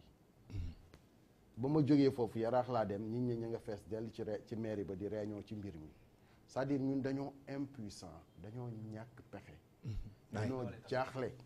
waaw parce que mënuñu comprendre ñun li ñu demandé mu nekk demande sociale parce que bu ngeen ma dégloo ma wax fii ku ko ci mënoon sur un coup de baguette magique baie de Hann day dellu si na meloon bu ñu ko mënoon ci plateau bi président juróomi yoon mu jël ci engagement ñiy jàppale suñu réew seen xaalis nekk fi fukki at di xaar wala leneen moo ci laxasu lu ñu xamul terre bi bari ki démb la mais teg nañ ci 600 milliards ba raay bi def nañu ko ba léegi train bi daw na sax lu dul priorité BRT bi mu ngi fi ñu def ko priorité mais lii joxe nañ impense yi fi canal bi war a jaar parce que bi am problème benn canal bu ñu war a gas la bu jógee port def canalu 15 kilomètres jël ndox yu bon yëpp ndoxu HLM ak ndoxu xaar yàlla ak ndox yi jóge CTO ndox yi jóge Patte d'Oie ndox yooyu yëpp la war a yóbbu ba mbaaw ñu segg ko segg bu am solo soog ko sànni ji géej loolu mooy projet bi am problème mais loolu bu amul projet bi dootul am te loolu kenn moo ci mën a wax nga ko Saala président moo nommé directeur ONAS président moo nommé directeur ARMP président askan wi la fi nekkal te askan waa ngi feebar ñu ngi saali ñu ngi ñàkk liggéey booy yi ñu ngi dee ci diggante Espagne parce que boo amul jën bi ngay napp da ngay dem fële nga gis sa waay ñëw mambala gaara ay tabaxam xamoo nu mu job Europe mais dem ngay bëgg boo demee Espagne da nga leen di yërëm ñun dem nañ ba amatuñu sax équipe bu football jour bu dem football yi parce que ñëpp dem nañ Espagne. amatuñu ay boy xale yu jigéen rek fa desoon à un moment donné. même jigéen ñi sax ils avaient commencé à partir. Ils avaient commencé à partir pour te dire que l'impact de cette pollution dans notre vie quotidienne. Mais les acteurs sont engagés. Man suis la face visible de l'iceberg. Mais ñi ma àndal su may rakk su may mag su may nijaay su may papa ñëpp ñu ngi ci xeex bi. li may wax ñoom ñoo koy gëstu ñoo koy bind. donc am nañu engagement communautaire diggante Yaraax ak Mbao. am nañu engagement bi ñëpp lëkkaloo nañu pour mbir mi dem. tase nañu ak sax jaraafu Yoof ak saltige yi bërki démb à Thiaroye yi nee nañ nañu war a penc yëpp pour ñëpp jàpp ci. mais waa Pikine sax dañu war a ñëw parce que dañu impacté wu gannaaw raay mbër yi fay entraîné ñaata lañu. rëg-rëg bee da ànd dëkk. Eumeu Sène bee da ànd dëkk. Moussa Ndoye bee da ànd dëkk. Gris Bordeaux bee da ànd dëkk. mais defe naa yëf yi ça devient un problème national. mu ngi koy xanaa mais est-ce que am ngeen jotaay ak ministre de l'environnement. xanaa seen setal bi eggul ba bee da ànd li nga xamante ne def nañ ko. clean day waaw def nañu clean day juróomi yoon depuis mois de mai. man ministre de l'environnement recevoir na ma bërki démb. mais problème mu bee da ànd ci problème assainissement la ministre Serigne Mbaye Thiam la dépendre. moom aussi recevoir nañu il y a 10 jours. wax fa dëgg fa yàlla gouvernement bi jox nañu oreille attentive. Mimi Touré recevoir nañu. Abdou Karim Fofana recevoir nañu. ak ci daal moo des. Karim Sall recevoir nañu. Serigne Mbaye Thiam recevoir nañu. acte moo des. te defe nañ président moo ko war a mun a décider. Abdoulaye ministre yi ngeen di wax yëpp man dama jàpp ni président de la république moo ci mën a teg loxoom. affaire yi mën a gérer. mais ay ministres yi ngeen di tudd yëpp joxoon nañ leen fi ay ministère de échec lañ ci def de. soo xaaree ñu pour ñu rek ko dina nekk musiba de. woo leen président mu régler affaire bi ça c'est une demande nationale. mooy li ngay dinaa dajale plateau TMC bi yëpp bala ñuy clôturer. ku nekk demandeel ma président international. mooy xaaral ma commencé ba xam nga mooy li ngay wax fii chaque jour rek ñun dañoo am problème de priorité. gis nga baromètre bu njëkk bu ñuy nattee développement dëkk c'est la propreté set. dëkk boo dem gis mu set mun nañ ko considérer comme dëkk bii nii dafa développé. tey bu ñu nekkoon dëkk bi nga xam ne ñoo ëpp PIB ñoo ëpp xaalis ci àdduna bi te dëkk bi setul duñ ko considérer comme un pays développé. te damaa yaakaar ne importance su environnement suñu homme politique yi xamuñu ko. la preuve élection yi passé man lire naa programme yëpp. boo gisee pàcc bi ñuy jagleel environnement ci seen programme yi nga xam ne ñii ils ne sont pas conscients ci impact environnement là où partout ci àdduna bi ñoom environnement la ñu gën a jox importance parce que dafa nekk problème bi nga xam ne problème humanité la tey jii ñu am xaalis fi ñuy dëkk setul ban sens la am nit bu amul wér-gu-yaram est-ce que tal na di yéeg ceer di dem liggéey mënul nekk donc il faut que tout le temps ñuy rappeler xolomali il faut tout le temps ñuy rappeler encore une fois président de la République ak son équipe c'est quoi l'importance de l'environnement l'environnement c'est un problème général c'est un problème de tout le monde tu vois Alaaji Sall bi sànq mu ngi expliquer bee de ànd naan 30 ans ci ginnaaw man mii am na lu ma ci fekkee parce que dama doon seetaani mbër yi bu ñu doon entraîner ci tefes yu Yaraax amoon na espace pourquoi en moins de 20 ans 30 ans affaire bi toll foofu et pourtant c'est au vu et au su de tout le monde c'est au vu et au su de tout le monde fi ñuy dem di lebu xaalis pour defar ay li nga xamante ni askan bi soxlaaguñ ko là où il y a 79 milliards yi nga xamante c'est disponible mais qu'est-ce qui les empêche ñu jël loolu noonu ñu teg ko ci projet bi ñu ngi créer benn bombe écologique non ba pare toutes ces entreprises yi nga xamante ne li ñuy génne ci bénéfice bu ñu doon génne parce que on ne sanctionne pas on ne sanctionne pas pourquoi sur 80 entreprises 2 entreprises mais lay balaa ngaa sanctionné nga defar lii moo xam nga tey tu vois pourquoi on parle de COP 21 COP 22 nit ñi di daje ci adduna bi di wax ci environnement ñun Sénégal ñuy retard ci côté man li ma gis mooy seetaan dafa am parce que Sénégal pour ñun ñëpp la gisuma ne jafe-jafe daa war a am ci benn gox ñu dëkk ci gox bi rek ñoom ñoo fa war a toog pour xeex loolu mooy que ne su fekkee ne ñi war a wax biir Sénégal ñëpp yëg nañu ne plus de 500 000 personnes yi dëkk foofu ay sénégalais lañ suñu nekkee ci jafe-jafe ñi dëkk ci yeneen gox yi war nañ leen a bokk ànd ak ñoom ci xeex boobu pour ñu xeex ba loolu noonu mën fa jóge et xaalis mi ngi taxaw ndigal jot na jóg na te jóguñu ci mais am na ñeneen ñoo xam ne nii am nañu xaalis ci réew mi te duñu waa Sénégal duñu ci gouvernement bi la ñuy liggéeyee que na wàllu gaaw ci borom doole yi fi nekk jël seen xaalis di ko def ci leneen loo xam ne nii vraiment doxalul Sénégal que ñu jubbu fa tàmbali ci lu leen siy fekk si leen ci mooy que ne na Sénégalais yi jóg pour wàllu citoyens yi nekk foofu te soxla ko nguur gi nag kenn du am doole ba mu ëpp Macky Sall lii du liggéey boo xam ne nii dañuy daw ci gannaaw kenn ku dut Macky Sall mooy que ne nanu dem ci président bi pour mu ñëw wàllu ñi nga xam ne nii askanam lañu wala ñi nga xam ne nii kenn ku nekk réew mi lay représenté parce que soxla nanu ko mais sàggante bi mooy que ne kii toog rek ne waaw waa Pikine de am nañu problème toog te moom xamul ne Pikine googu ci biir réewam la bokk waaye ay mbokk ma ngi fa Pikine Sénégal la donc loo xam ne nii su daloon tey benn journaliste ñëpp toog bind ci wax ne non nañ ko libéré parce que nangam ak nangam Sénégal la fi teewal mais ñi nekk foofu ñëpp Sénégal lañ teewal donc na ci ñëpp bind na ci ñëpp wax quoi bu leen bàyyi ak jafe-jafe bi kase sàggante boobu noonu dafa bëri Sénégal dinaa ko woy ci environnement te it su fekkee ne jóg jëf dafa jot itam su ma amul xaalis dinaa fa def sama doole. parce que Sénégal moo ma ñor man en fait dama yàlla daf ma dimbali. peut-être pour ne pas trop. pour déjà féliciter Mbacké ci liggéey bi nga xam ne bari na ci journaliste yoo xam ne bi ñuy commencé. seen stage. bokk na ci Mbacké daje ndax Anne Mbaye gi ba su ma juumul. loolu de man bokk naa ci ñi nga xamante ni peut-être ci loolu lañ jaar. yàlla dafa def ma ci jamono ma nekkoon feneen. ànd ak le ministre Oumar Gueye. mu ñëwoon doon visiter ci jamono jooju foofu nga xam ne mooy bay bi ñu dem ba côté Thiaroye fële ci kaw am benn usine bu fa nekk population bi ñu fekk ko foofu keroog ñu taxawaay bu xaw a doy waat ci moom xaw ma ndax yaa ngi rappelé ko événement boobu bu woon intervention gendarmerie keroog dina doy waat ci moom mu wane ne degré mu loolu wan la degré te boobu maa ngi fa woon ndax maa fa nekkoon comme reporter au niveau de la RTS donc je voudrais dire que ni degré tey ji de frustration bu population bi am tey ji ci loolu nga xamante ne jàpp que ni nguur gi war na fee mën a taxaw tey jii war leen mën a dimbali ci loolu taxaw di ko seetaan parce que 79 milliards boo ko waxee en fait dañ ci am benn expérience boo xamante ni dafa doy waar ci jamono dafa am xaalis boo xam ne dañ ko fi tegoon ngir am benn programme bu ñu ko déjee woon plan tàkkal ñëw ñu jël xaalis boobu ci jamono dugal ko ci détournement di loolu est-ce que tey jii waruñoo xalaat loolu tamit donte comme xaalis bi mi ngi fi 10 ans ñu dem ba beneen urgence comme lii jàppe wuñu ne urgence la beneen urgence ñëw bu gën a urgent ñu dugal ko ci bàyyi leen ci li ngeen nekkoon Mansour li ngay wax yenn saa yi dama koy tiit mais ñemeguma ko exprimer est-ce que gouvernement bi malgré 5 engagements formels du chef de l'État def na baie de Hann priorité est-ce que amul noo di ci gannaaw parce que booy xool Sénégal Dakar dafa nekk une place attractive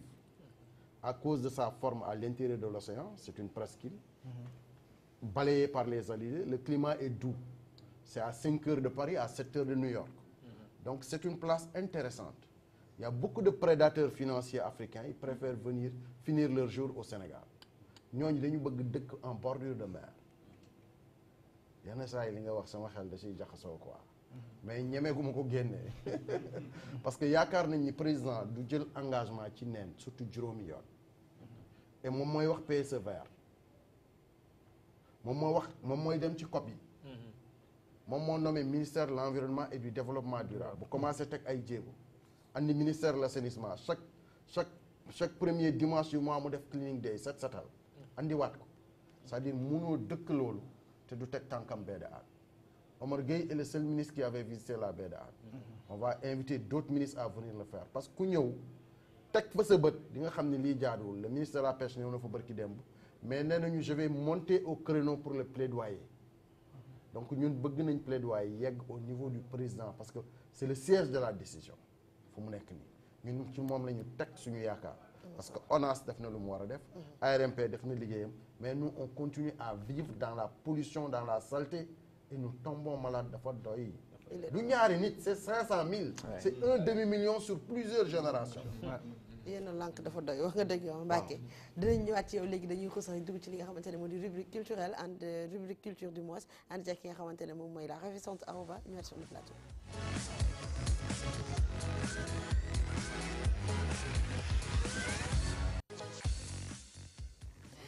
ñu waxtaanee wàllum aada cosaan yi ki nga xamante ne moo di Mame Balla artiste chanteur Awa. waaw Mambal da nga toog nag lu toll 3 ans gisatuñ la déggatuñ la mais absence boobu noonu est-ce que du am lu mu yàgg sa carrière vu que amoon na ay jamono yoo xam te ne da nga amoon une forte présence dans la scène musicale quoi qu'on puisse dire surtout ak sa featuring bi nga defoon ak Viviane mbëggeel donc ñu ràññee woon la ci mais est-ce que absence bii nii tamit du am lu mu yàgg wala dafa doon rek loo xam te ne reculer la pour mieux sauter. waaw en fait des fois soo bëggee defar faaw nga nangoo yàq parce que doo toog ne dama yore kàddu askan bi ba pare yem ci biir askan bi kese da ngay génn dem jàngi génn dem defi échange parce que soo xoolee tey ñi fi jiite ñëpp ci ëpp bari ñi fi nekk ay njiit koo ci wax na naan la tukki woon na dem gëstu ji gën a développer sa bopp ci li nga xam ne nii moom nga yaakaar na mën nga cee ñëw liggéey ak askan bi après nga dellu si waat te soo ñëwee dañuy gis ne voilà saa waaye amoon na njariñ waaye tey la gën a am njariñ donc dama demoon jàngi defi ji échange dem yóbbu li nga xam ne moo doon sama culture feneen ci yeneen i réew weccoo ak ñoom jëlee fa leneen loo xam ne ni yaakaar naa ne lii su ma ko indee dina nekk plus ci sama réew donc pour man jaraloon na ma def benn break jaraloon na ma ñu ne gisatuñ ko jaraloon na ma ñu ne sax moom daal yoratu ko mais su ma dellu see naa fexe ba indi loo xam ne dinañ xam ne jaroon na ko. une femme hollandaise tamit dem rek toog yow tamit Mame Balla. waaw mais xam nga ci la bokk. da nga am soxna sa soxna nekk dëkk bi nga nekk mu nekk fa mais demuñu woon foofu rek pour ne dañuy dund suñu vie wu soxna rek toog noonu jaaxaan. donc occasion la woon pour ñu génn bi ñu génnee occasion la pour ñu dem découvrir jàng ji defi ji waat beneen échange ak loolu. pour man loolu moom moo ëppoon njariñ que liñ doon wax naan sama côté vie privée la. mais 5 ans nga nekk en collaboration ak Bouba Ndour daanaka sax bu ma juumul moom moo la jëlee ba Gambie indi la fii Sénégal. ci ngeen def sax li nga xamante ne mooy ce son boobu noonu tuddee ko vacances yi. daanaka sax nekkoon nga fi nga xamante ne mooy Gambie. nekkoon ci groupe bu ñu naan Dancehall Master donc c'est ça.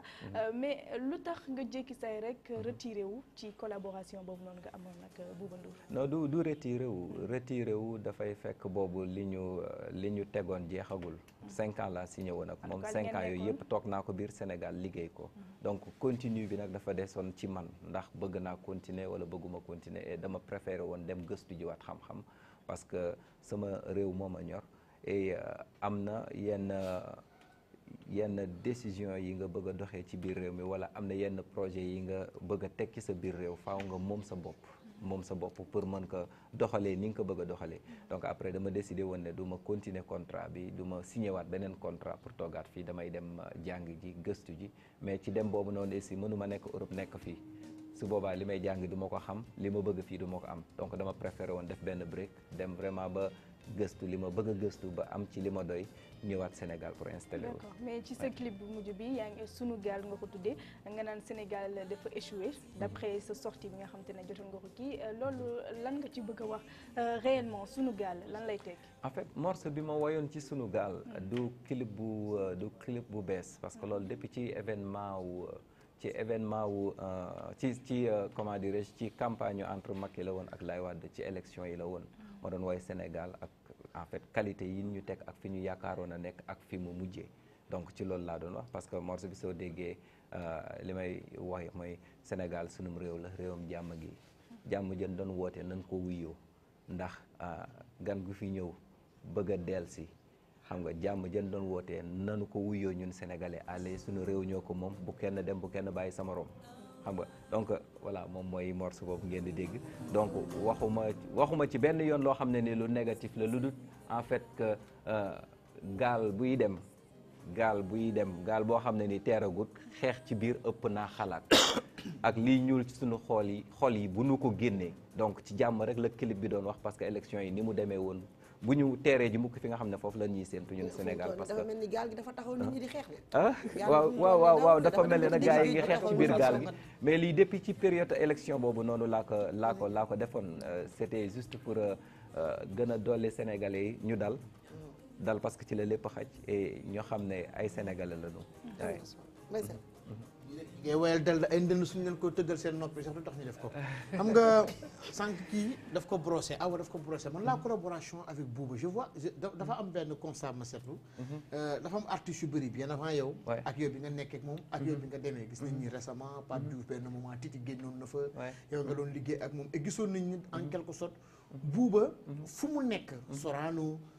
fu mu munti nekk yéen a doon nekk en fait dafa jëloon defoon son protégé lan moo waral seen séparation parce que les gens n'avaient pas compris ne woon nañ dafa doon exploité ñii ne li ngeen waxoon contrat bi ngeen signé woon nombre d'albums bi ngeen waroon def defuloo ko quel a été vraiment le problème lan moo waral sa séparation ak Bouba Ndour et gisoon nañ ni c'était très très bien parti rawatina ñu ngi teg ay vacances ak affaire mais benn waay boo génne kon Serigne Touba boobu ba sax vous l'aviez internationalisé il y a eu un problème c'est quoi le amul problème parce que tey su nit ñi di wax naan dan maa exploité wun ma parce que li ma signé woon ak moom mooy que ne dinañ def 2 albums def nañu 2 albums yooyu lii ngeen may fay nañ ma ko toog naa ba sama contrat jeex na mais en fait waay 5 ans yi nga xam ne moom laa signé woon ak ñoom jeex na certes que ne nag am na faaw am ay yenn jafe-jafe yoo xam ne nii xewoon na ci biir te loolu du woon man ak Bouba mais peut-être que ci vie Bouba la woon parce que amoon na ay yenn période mu amoon ay jafe-jafe yu tar moom ak ay ñoom Viviane ak yooyu ba jóge fi dem basé wu Amérique ak yooyu noonu yëpp donc période boobu yëpp man ci vide laa toogoon gisuma sama producteur ñemewumaa dem liggéey ak keneen parce que ci contrat laa nekk soxla naa woon am sama groupe bu bopp pour liggéey parce que damaa yore famille et tout et mu metti woon trop aussi sama bopp ba nga xam ne nii man fi ma doon foog ne war naa faa mën a àgg yooyu jafe-jafe mu doon dund xaw na ko indil ay gàllankoor donc par la suite li ma bëggoon mooy dem gëstu ji jàng ji pourquoi pas ma demal sama bopp kenn ku nekk loolu moom mooy sa rêve mooy que ne nga màgg tey ba nga xam ne nii doo wéeru ci kenn da ngay mën a demal sa bopp donc signé waatuma waat rek beneen contrat bu bees mais du benn jafe-jafe boo xam ne nii xuloo la fi wala manque déggoo wala yu mel noonu li ñu waxante woon yëpp def na ko ci ni ñu tege woon suñuy sartu liggéey ak yooyu noonu mais pour man voilà. très intéressant awa ñu bàyyi la nga d'accord moom nag mu génnee lu bees tàq. tuddee ko àdduna. jamono ji def naa ne xëy na mooy def le buzz. mais fan la toll également projet yi nga xamante ne tournée yi peut-être yi ngay waajal. voilà en fait projet li ma indiwaat mooy Sénégal Sénégal bi laay wax sax parce que ci ñaari dëkk yëpp laa bokk donc li ma indi dëggantaan mooy def musique ak communication musique ak projet askan bi moo ma ñor waxtaan ak askan bi ci jafe-jafe yi nga xam ne nii moom la nekk di dund jéem a xool par rapport ak li ma xam ak li ma xalaat ne pexe la naka laa koy partager ak askan bi ba ñu mën a jariñoo suñu Sénégal mais ba ñu mën a jariñoo suñu bopp lépp nag basé wu ci kaw jàmm ak mbëggeel. En tout cas, félicitations à toi, Mame Balla. Merci beaucoup. Souhaiter une très bonne continuation. Merci beaucoup. dañuy déglu rubrique high tech ànd ci notre milliardaire censé milliard Abdoulaye Ly.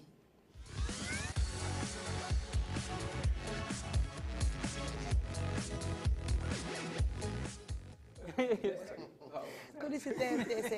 ñu ngi dem ci dugg rubrique ñu ne pour nañu Mame Balla may li nga xamante ne mooy Sëñ Tuubaa est-ce que doo ñu may ñu xuusaale noonu dugg ci Abdoulaye Ly. vacances yi ñëw. na dem non daf ñu koy may fi mu toog nii. la ñuy may vacances yi ngeen bëgg wala Sëñ Tuubaa. non Serigne Touba bi moo tax. Serigne Touba. vacances yi dépassé nañ ko ñu ngi janvier bu leen tax xale yi di ñaakaar ñu ngi ci vacances bañ a jàng may ñu Serigne Touba. vacances yi passé ngeen di naan ay vacances yéen tamit. non na def Serigne Touba rek ñu ñuy seetaan di ko Serigne Touba bi dafa waaw da ngay dégg da ngay bàyyi bu woy dama koy bàyyi. dootu ñu fàtte jooju waay ki tax islam doon jaxaay xarit yeeg ñi tas diine ku nekk bay sa waar ñu ne moo doon lamp faar ku nekk fi nga jaar doo weesu fi mu jaar ndax ku raw ci moom nga jaar bu njëkkoon nasaraan yi doon wax naan diine islam amul cosaan nekkul mënul mu metti Maam Bamba mu jug fa gaaru ne dina jàppale képp kuy jullit aar sunu diine jiite taxawal islam firnde yu leer la boole tekki mbubboo lëndëm delle ñu ci fàtte naa teg si quoi voilà. Touba Serigne Touba loolu neex na ci de. Touba Maam Borom Touba Serigne Touba Maam Borom Touba. Jërëjëf Ahmadou Bamba jërëjëf.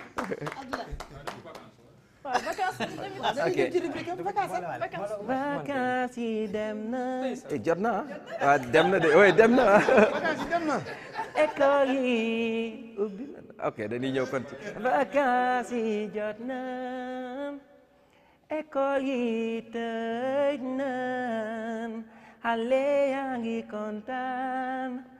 di fecc di reetaan ñi vacances yi dem nan ñi vacances yi ñëw nan bàyyi ko bitim réew ñëw vacances fii ci sunu réew ñuy fecc di for di reetaan ce sont les grandes vacances ñuy fecc di for di reetaan ce sont les grandes vacances oh, oh, oh, oh, ce sont les grandes vacances oh, oh, oh, oh, oh, vacances yi ñoo teew. dañuy enchaîner rek dugg publicité ñëwaat sur le plateau high-tech tu vas devoir attendre juste après la publicité inchallah.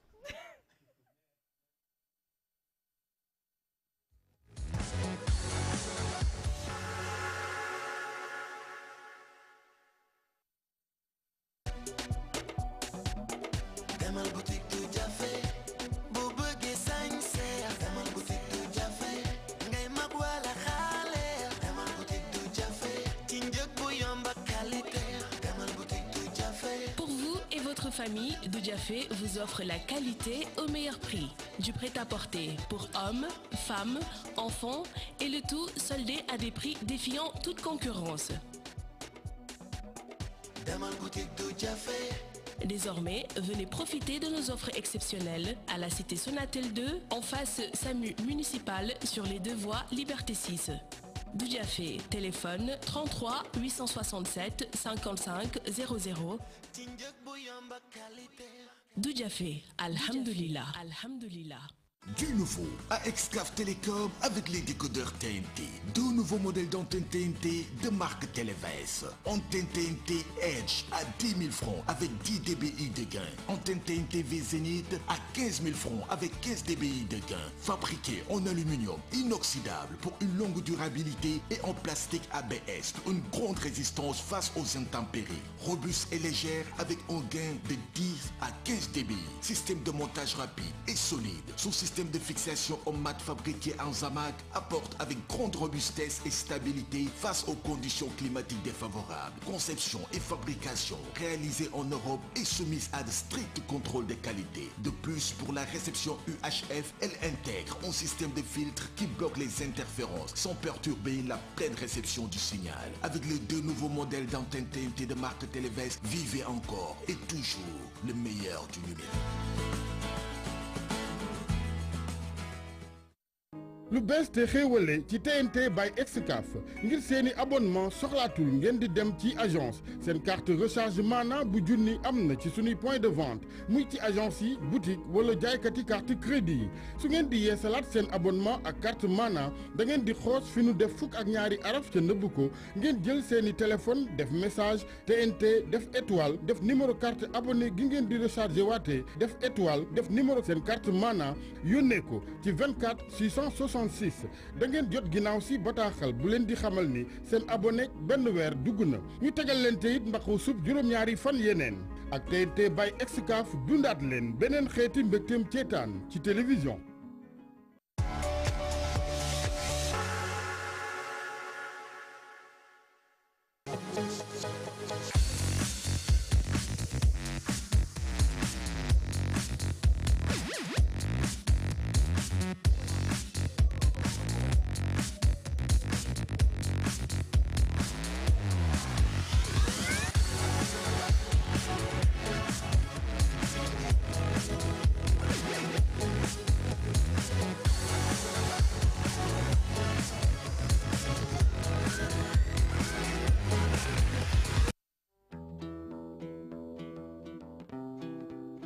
ci àdduna ni waaw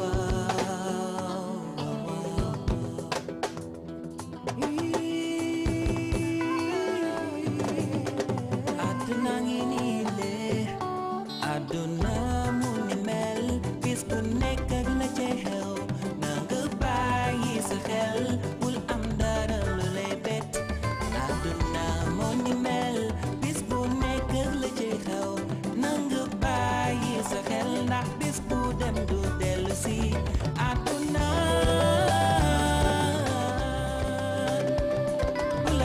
ma jaral di rëccu na nga bañ di nga jéem a xëccu àdduna bu la dara ji ma jaral di rëccu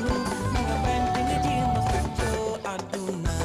moo ni mel waxtu wi toogul di xaar sooy daagu ci biir lëndëm yaa fay des kenn du la xaar di ki la tere bége ma ngi di bége ki la tere ne la wa ngi di yàndoo kon looy xaar des na ci yow jox ma sa loxo kañu dem àdduna bu la dara ji ma jaral di rëccu na nga bañ te nga jéem a xëccu àdduna bu la dara ji ma jaral di rëccu fii dara dara jërul xëccu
àdduna di moo ni mel bis ku nekk la ci xew bàyyil xel ni ngeen di àndee waaw waaw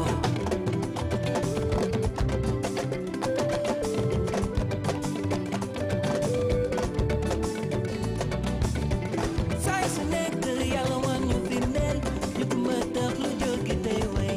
da nga bàyyi xel seen ànd àdduna ngi nii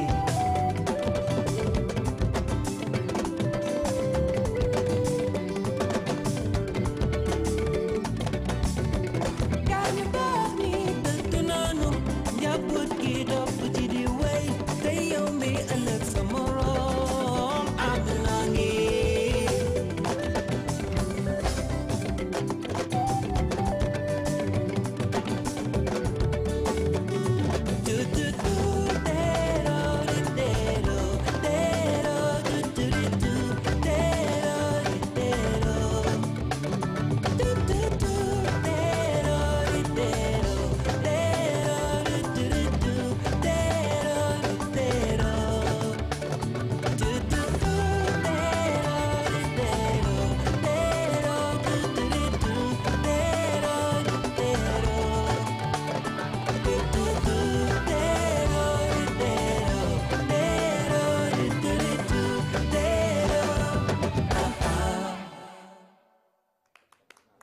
encore merci merci ci lundi mois bi nga ñëw indi ñu en ce début de semaine li nga xamante ne mooy sa voix bu extraordinaire indiwaat ñu li nga xamante ne mooy fàttaliku jëm ci wàllu vacances yi ak ki nga xamante ne mooy Serigne Touba ñu ñuy wax rek lii nag bokk na ci yi nga xamante ne mooy tube yu bees yi nga xamante ne Mame Balla indi na ko ci at bu bees bi waaye itamit ci li nga xamante ne moom mooy carrière am notre international Mbaye looy doxantu doo ñoo toog maa ngi doon ñëw. man kay Mbaye xaw ma lu ko daal dañu war a daal actualité sportive tey moom Mbaye dafa yëngatu parce que sànq ba léegi. nii la de lundi ma dafa mel seetloo leen lundi toujours lundi moom Mbaye day excité. rabam dafa mel ni lundi lay xaar. non sànq mi may yemale nee na ma ndax doo jug fecc ak yooyu noonu ma ne ko Mbaye da ngaa ñëw toog ñu def émission. non c'est juste que ni Mame Balla li mu may moo neex rek loolu la rek. merci ah ça fait plaisir gis ngeen plateau bi changé waat na suñu alaaji ñëwaat na toog place am delluwaat na ak ki nga xam ne mu doon ngeen a bàyyi Ablaye di toog fi joxe avis du jour. Ablaye li non tey mun na joxe avis du jour sax même fu mu toog fee mukk ci àdduna alaaji dina fi ne may avisé 10 jours wala nga def avis de communiqué waaw wax fi man damaa gaaw ci wax toj te avis 10 jours dañ koy jëfe nga dëgg de bàyyi alaaji wax ko rek moom dafa gaaw ci wax toj nañ dugg ci li nga xamante ne moom la maîtriser muy ay teg ñëwaat sur le plateau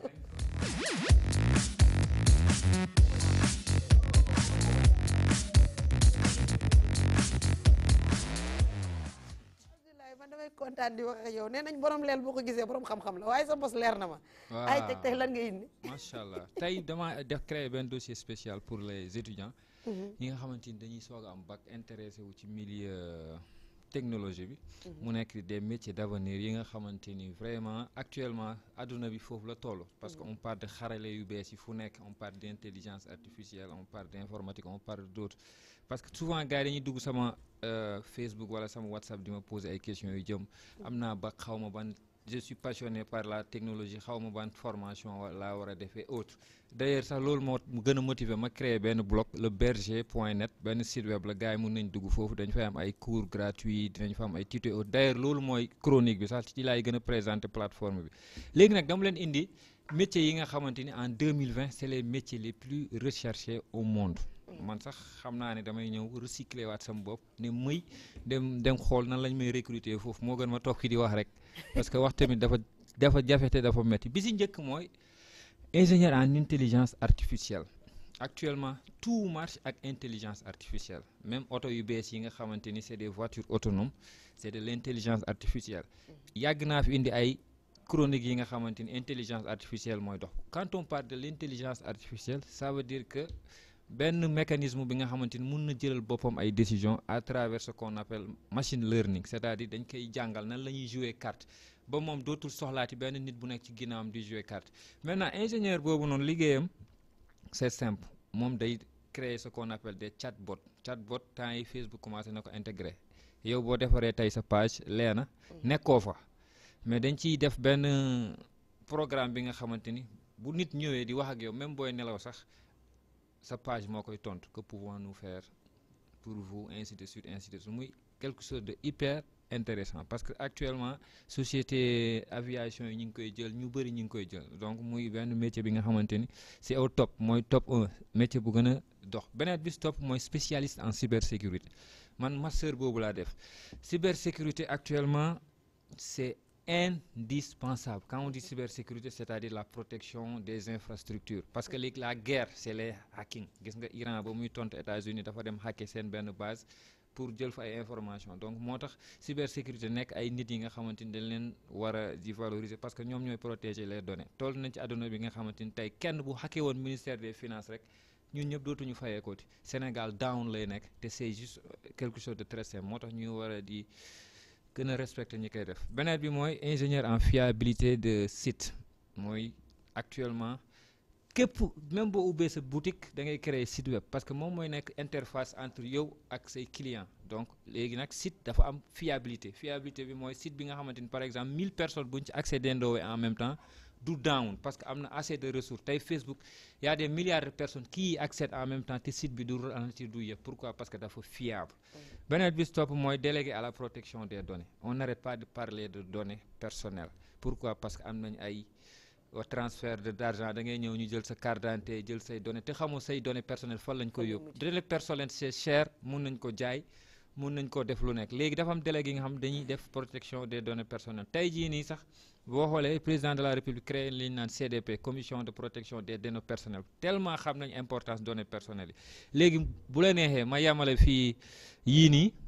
def chronique bi la prochaine fois ma yeggale liste bi parce que gis naa nga may kii parce que 10 métiers nga war a wax da ngay joxe juróom lundi prochain. waaw léegi joxe naa juróomi léegi ñu dugg ci chronique bi. aywa chronique bi comme ni ma ko waxee woon ci début de l'émission dafa am benn plateforme bi nga xamante ni c'est le berger.net c'est un site parce que on a remarqué que ñun ñi nekk ci télé yi souvent nit ñi dañuy bugg di ñu laaj ay questions par rapport ak li ñuy def mbay seen souvent damay dox ci mbedd nit bëgg laaj benn affaire ci kii du xam fan la koy jotee wala fan la koy kiiwee léegi man nag plateforme boobu dafa nekk benn site bi nga xamante ni dafa am ay www.sportinter voilà point TV foofu information nga fay jox mais bii ni ay cours voilà moom ngeen gis noonu ci kii bi ay cours la donc dafa am ay kii sama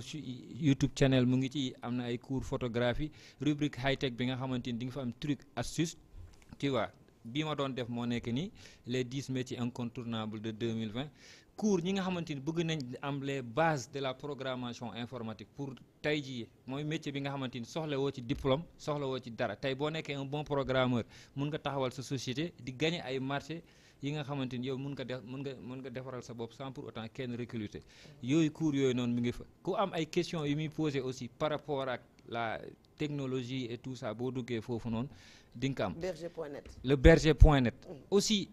def nañ benn application mobile bi nga xamante ni le berger.tv la donc c'est disponible sur plateforme Android ku ko bëgg a télécharger tey boo demee nga dugg ci Play Store boo defee le berger TV mun nga ko télécharger site bi le berger.net la juste pour encore une fois gën a proche ñi nga xamante ni ñoom ñoo ñuy seetaan bëgg ñuy partager suñu xam-xam ak ñoom. ñooy internet ak téléspectateur ku ci bëgg téléspectateur participer ku ci bëgg proposer tamit sujet bu ñuy traité ku ci bëgg wax taane ci li nga xamante ne amal na la solo na dugg ci li nga xamante ne mooy le berger.net wala le berger.tv boo ko télécharger ci sa application store. merci jërëjëf merci beaucoup Abdoulaye. merci li nga indi am na solo ba pare tey da nga indi illustration toutes nos félicitations. à l'actualité sportive avec notre international Mbaye Sène.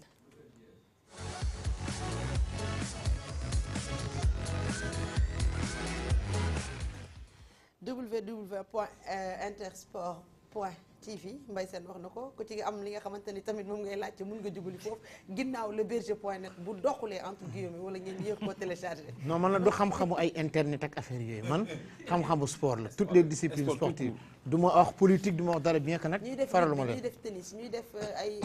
am na sport yu bees nga xamante ne jot naa ko fi dégg xam naa dinaa la indi ci plateau bi nga dalal leen ñooñu ñëpp tamit mun ngeen rejoindre li nga xamante ne triathlon ouais on a fait cap skiing on a fait tout ça là .sport.inter.tv ak Mbaye Sène notre international ñu jëm ci actualité une rugby. Rugby, quatrième journée, Asfa bat Dragon 48-10, Djambar qui bat Kirène 20-16, au stade Iba Mar Diop, Requin qui bat Panthère 28-16, et à la base française de Ouakam, on peut juste dire que Nissan fout le score qui bat Crac 24-5. Mondial 2022, zone Afrique. On va parler des chapeaux connus.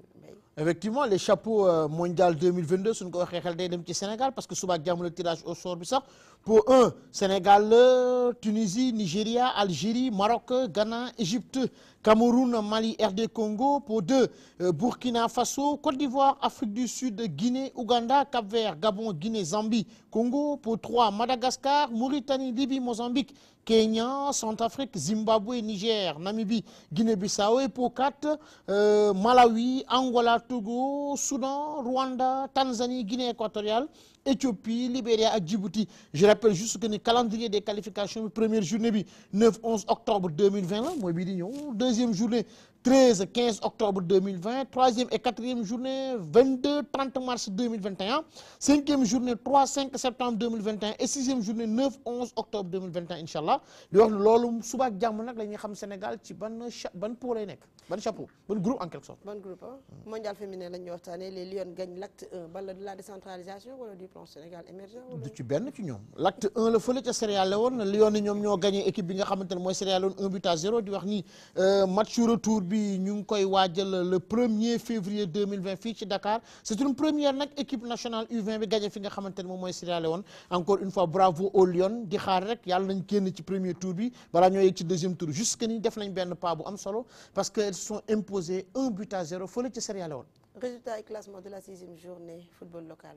Le football local, la 6e journée du Warni Génération Foot qui a été battue par Seneps 1-0. Djambar, Tenguet, Mokodo 2-1. Et le dimanche, Casasport qui bat NGB 1-0. Le Dembloon, Follet Stade Amadou Bari. Mbour, Petite Côte, Momo gagne Union Sportive de Gorée 3-0. Ndiambour, Dakar Sacré-Cœur 1 partout. AS Douane, Momo gagne Pikine 2-0. L'Olten Dembloon. Du Warni, le leader c'est Tenguet FC. Deuxième Douane, troisième Dakar Sacré-Cœur. Et les relégables sur championnat bi yemoon tey Seneps moo jël 13e ak Union Sportive de Gorée ñoom ñooy wàcc deuxième division et suñ demee ci deuxième division boobu di wax ni Dakar Université Club moom Kër Ma ak Kër Madior dañoo match nul 1 partout. Union Sportive de Ouakam ak Sonacos 4-0 pour Union Sportive de Ouakam. Africa Promo ak Jamono bu Fatick 0-0 match yi toxoon ci diggante Thiès ak Amitié 1-0 pour Amitié FC. EJ Fatick Port Autonome de Dakar 1 partout et la Linguère de Saint-Louis qui bat Guédiawaye Football Club 2-1. Le leader c'est la Linguère, deuxième Fatick, troisième Union Sportive de Ouakam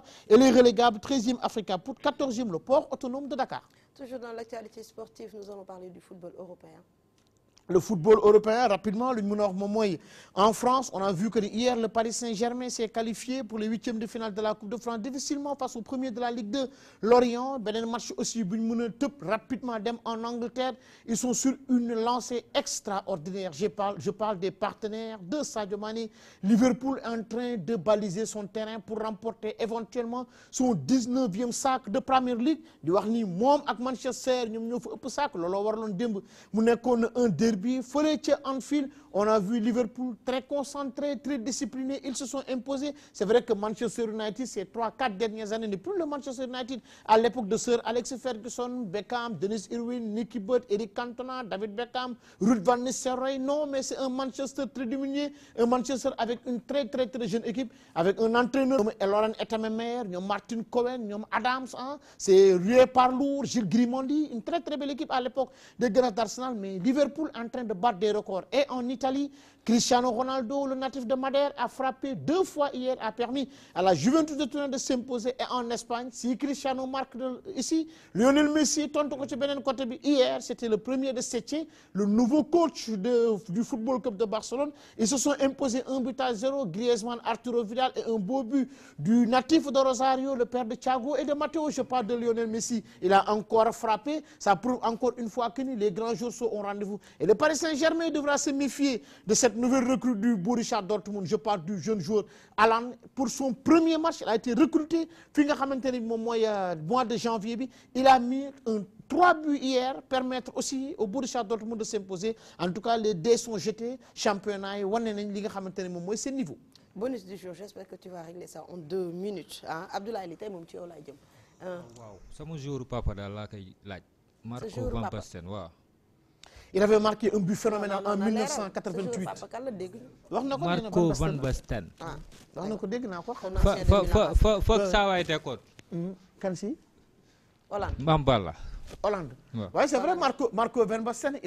il avait marqué un but extraordinaire en 1988. C'était face à l'URSS, finale de Coupe d'Europe, en Munich. C'était la grande équipe. Nous Koeman, ancien futur joueur du Football Club de Barcelone. Nous Ruud Gullit, nous Frank Rijkaard. Il a pris 3 fois le Ballon d'Or avant que nous Messi et nous Cristiano Ronaldo le Ballon d'Or. 88, 89 en 1992. Malheureusement, le père de Rebecca et de Alexander, mari de Lini,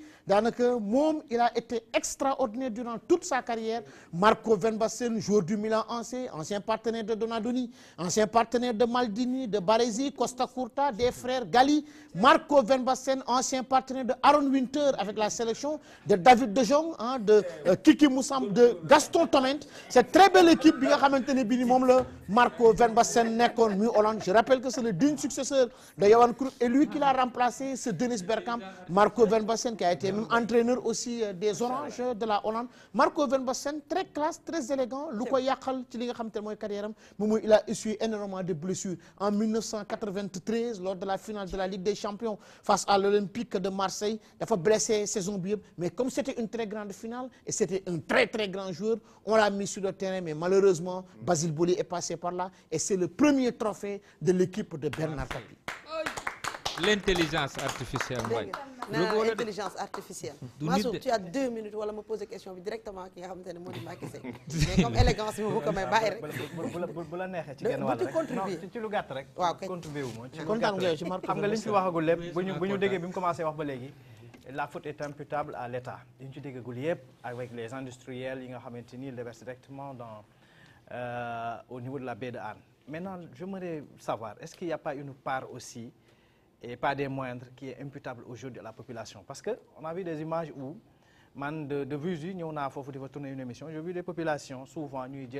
déverser directement li nga xamanteni mom moy sen déchets waaw mbiru domestique gis nañ tout à l'heure ay xar yu deek certes mën na jóge ci yeneen kii mais am na ci loo xamante ni y a une part aussi qui est imputable à la population. Est-ce que le travail aujourd'hui, il y a un travail de sensibilisation pour permettre à cette population de changer de paradigme, pour ne pas dire de comportement? Nous avons notre part de responsabilité dans la pollution de la baie de Hann parce que c'est des quartiers pas assainis ay dëkk traditionnels lañu mbedd yi xatoon mooy expliquer la restructuration mbalit mi directement géej lañ koy sotti ndox yu bon yi directement géej lañ koy sotti parce que amul assainissement loolu yëpp le projet baie de Hann war a régler enchaîné fi Mbaye waxee rek le Sénégal va abriter les Jeux olympiques de la jeunesse en 2022. Dakar va abriter des Jeux, Diamniadio va abriter des Jeux, mais Saly va abriter les Jeux nautiques. Pourquoi? Parce que aucune plage de Dakar n'est fréquentable. Loolu mooy problème bi benn plage u Ndakaaru mënul respecter les normes olympiques en termes de pollution. Et c'est en train d'être privatisé de sur quoi? Voilà un peu un problème que nous vivons. Donc ce n'est même plus un problème local ou national, mais ça frise l'international. Parce que benn presqu'île amoo aucune plage fréquentable. C'est une catastrophe. C'est une catastrophe. Et malgré ça, tous les jours, les enfants vont en mer. Tous les jours, xale yi sangu géej. Tous les jours. moo tax sensibilisation yi Mansour wax am ci solo. C'est important. La dépollution de la baie de Hann, c'est une priorité. Nous avons notre responsabilité. Il faut dire que c'est une surpriorité. C'est une surpriorité qu'on doit poser sur la table du chef de l'État. ñëpp jàpp si nag sportif yi communicateurs traditionnels yi journalistes yi. man damay gis ne en fait su mbalit di yàgg tege sa buntu kër su yàggee da ngay dem ba da nga cay bokk. parce que su fekkoon ne jëlee woon nañ ko fi ci njëlbeen doo am dara loo ci dolli mais yàgg bi mu fa yàgg moo tax nit ñi dem nañ ba tàmm ko miin ko ba nga xam ne dañuy jël seen la ñu am sax dolli ko ci kawam ak yooyu noonu donc yàgg tege bi moom moo indi loolu yëpp. waaye da ngay dem ba doon mbalit. ñu ko suñu yóbbante dañ koy jox Alaaji Sall bi rek comme ni ñu ko waxee sànq au début de l'émission. que ñu waxal la li nga xamante ne mooy baie de Hann c'est une priorité sociale. xam nga sax dama daan dégg waa seen woykat yooyu kii Cheikh Jibi ak waa lan Jibi Gissé les frères Gissé ñu naan bu tàkkusaanu yaraax man ko nag xam naa war naa woyaat nag salte yaraax so bu ko defee parce que affaire bi mi ngi bëgg a yaatu ne xam nga les frères Gissé xam nga ñëw nañu fii suñuy waay lañ mais xam nga tey li ñaan réew kenn du jóge bitim réew di la ko defaral yaay defaral sa bopp sa réew mais mambaal li ma li dafa am solo mbalit bu ñu la ko dee sotti sa buntu kër da ngay dem ba yow da ngay jàpp ni lii léegi dafa normal da ngay dem ba boobu génnee sa buntu kër da ngay def te réew dafa am nu muy doxee kenn du jóge bitim réew du ñu defar suñu réew ñu ñoo koy defar suñu bopp parce que tey bu njëkk ba ñun dañ daan jékki-jékki ay 1986 80 ay set setal da ngaa jékki-jékki ko ñu def ay set setal defar ay monument defaraat ko ñi mais mu jékki-jékki benn moment boo xam ne mel ni léegi nit ñi dañu talatul loolu te yooyu dafa bokk ci li nga xam ne bëgg sa réew la nit dañu am mag bu baax Masmoud Diop danaa ndax bëgg sa réew defar sa réew ak bokk sa réew te ñetti baat yooyu rek moom moo am bëgg sa réew defar sa réew bëgg sa réew bu ko defee yow bu ñu demee ba benn moment boo xam ne état li nga xam ne moom la war a def bu fekkee ñi nga xam ne ñoom ñoo nekk ci environnement bi dëkk fii defar nañu état bu ñëwee danaan ñii kat du ñu ma gën a gore mais bu fekkee ñun ñi nga xam ne ñu ñooy jëlee ci mbalit mi ci kër gi te mbalit xajul ak nit ñu ñoo def ko ci penc mi keneen ku ñëw indi ci penc bu yàgg ba yàgg penc mi dafay raaf te penc moomu ngelaw li bu naawee duggaan na ci biir kër yi nit ñi feebar mi ngi lay wax tey ji naan la ay feebaru sëqat ak ñii ñoo fa am léegi lan mooy solution bi nit ñi il faut ñu tàppe xol yi li ma Abdou Aziz daan wax dafa mel ni léegi sénégalais yi seen xol yi dafa am lu ci bëgg a dugg muy soxorante iñaanante yéenante wu ñu jàmm te nag lépp lu làmmeñ wax rek làmmeñ ndaw la dañ ko yónni xam nga kon moo ko yónni xol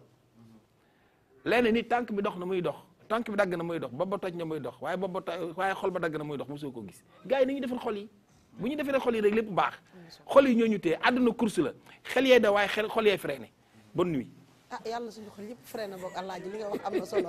di leen wax voilà lii la ñu indi ci seen émission Toi-même tu sais di leen bàyyi programme bu DTV ñuy waajal xibaaru mbarax yi ànd ci Modou Mbacke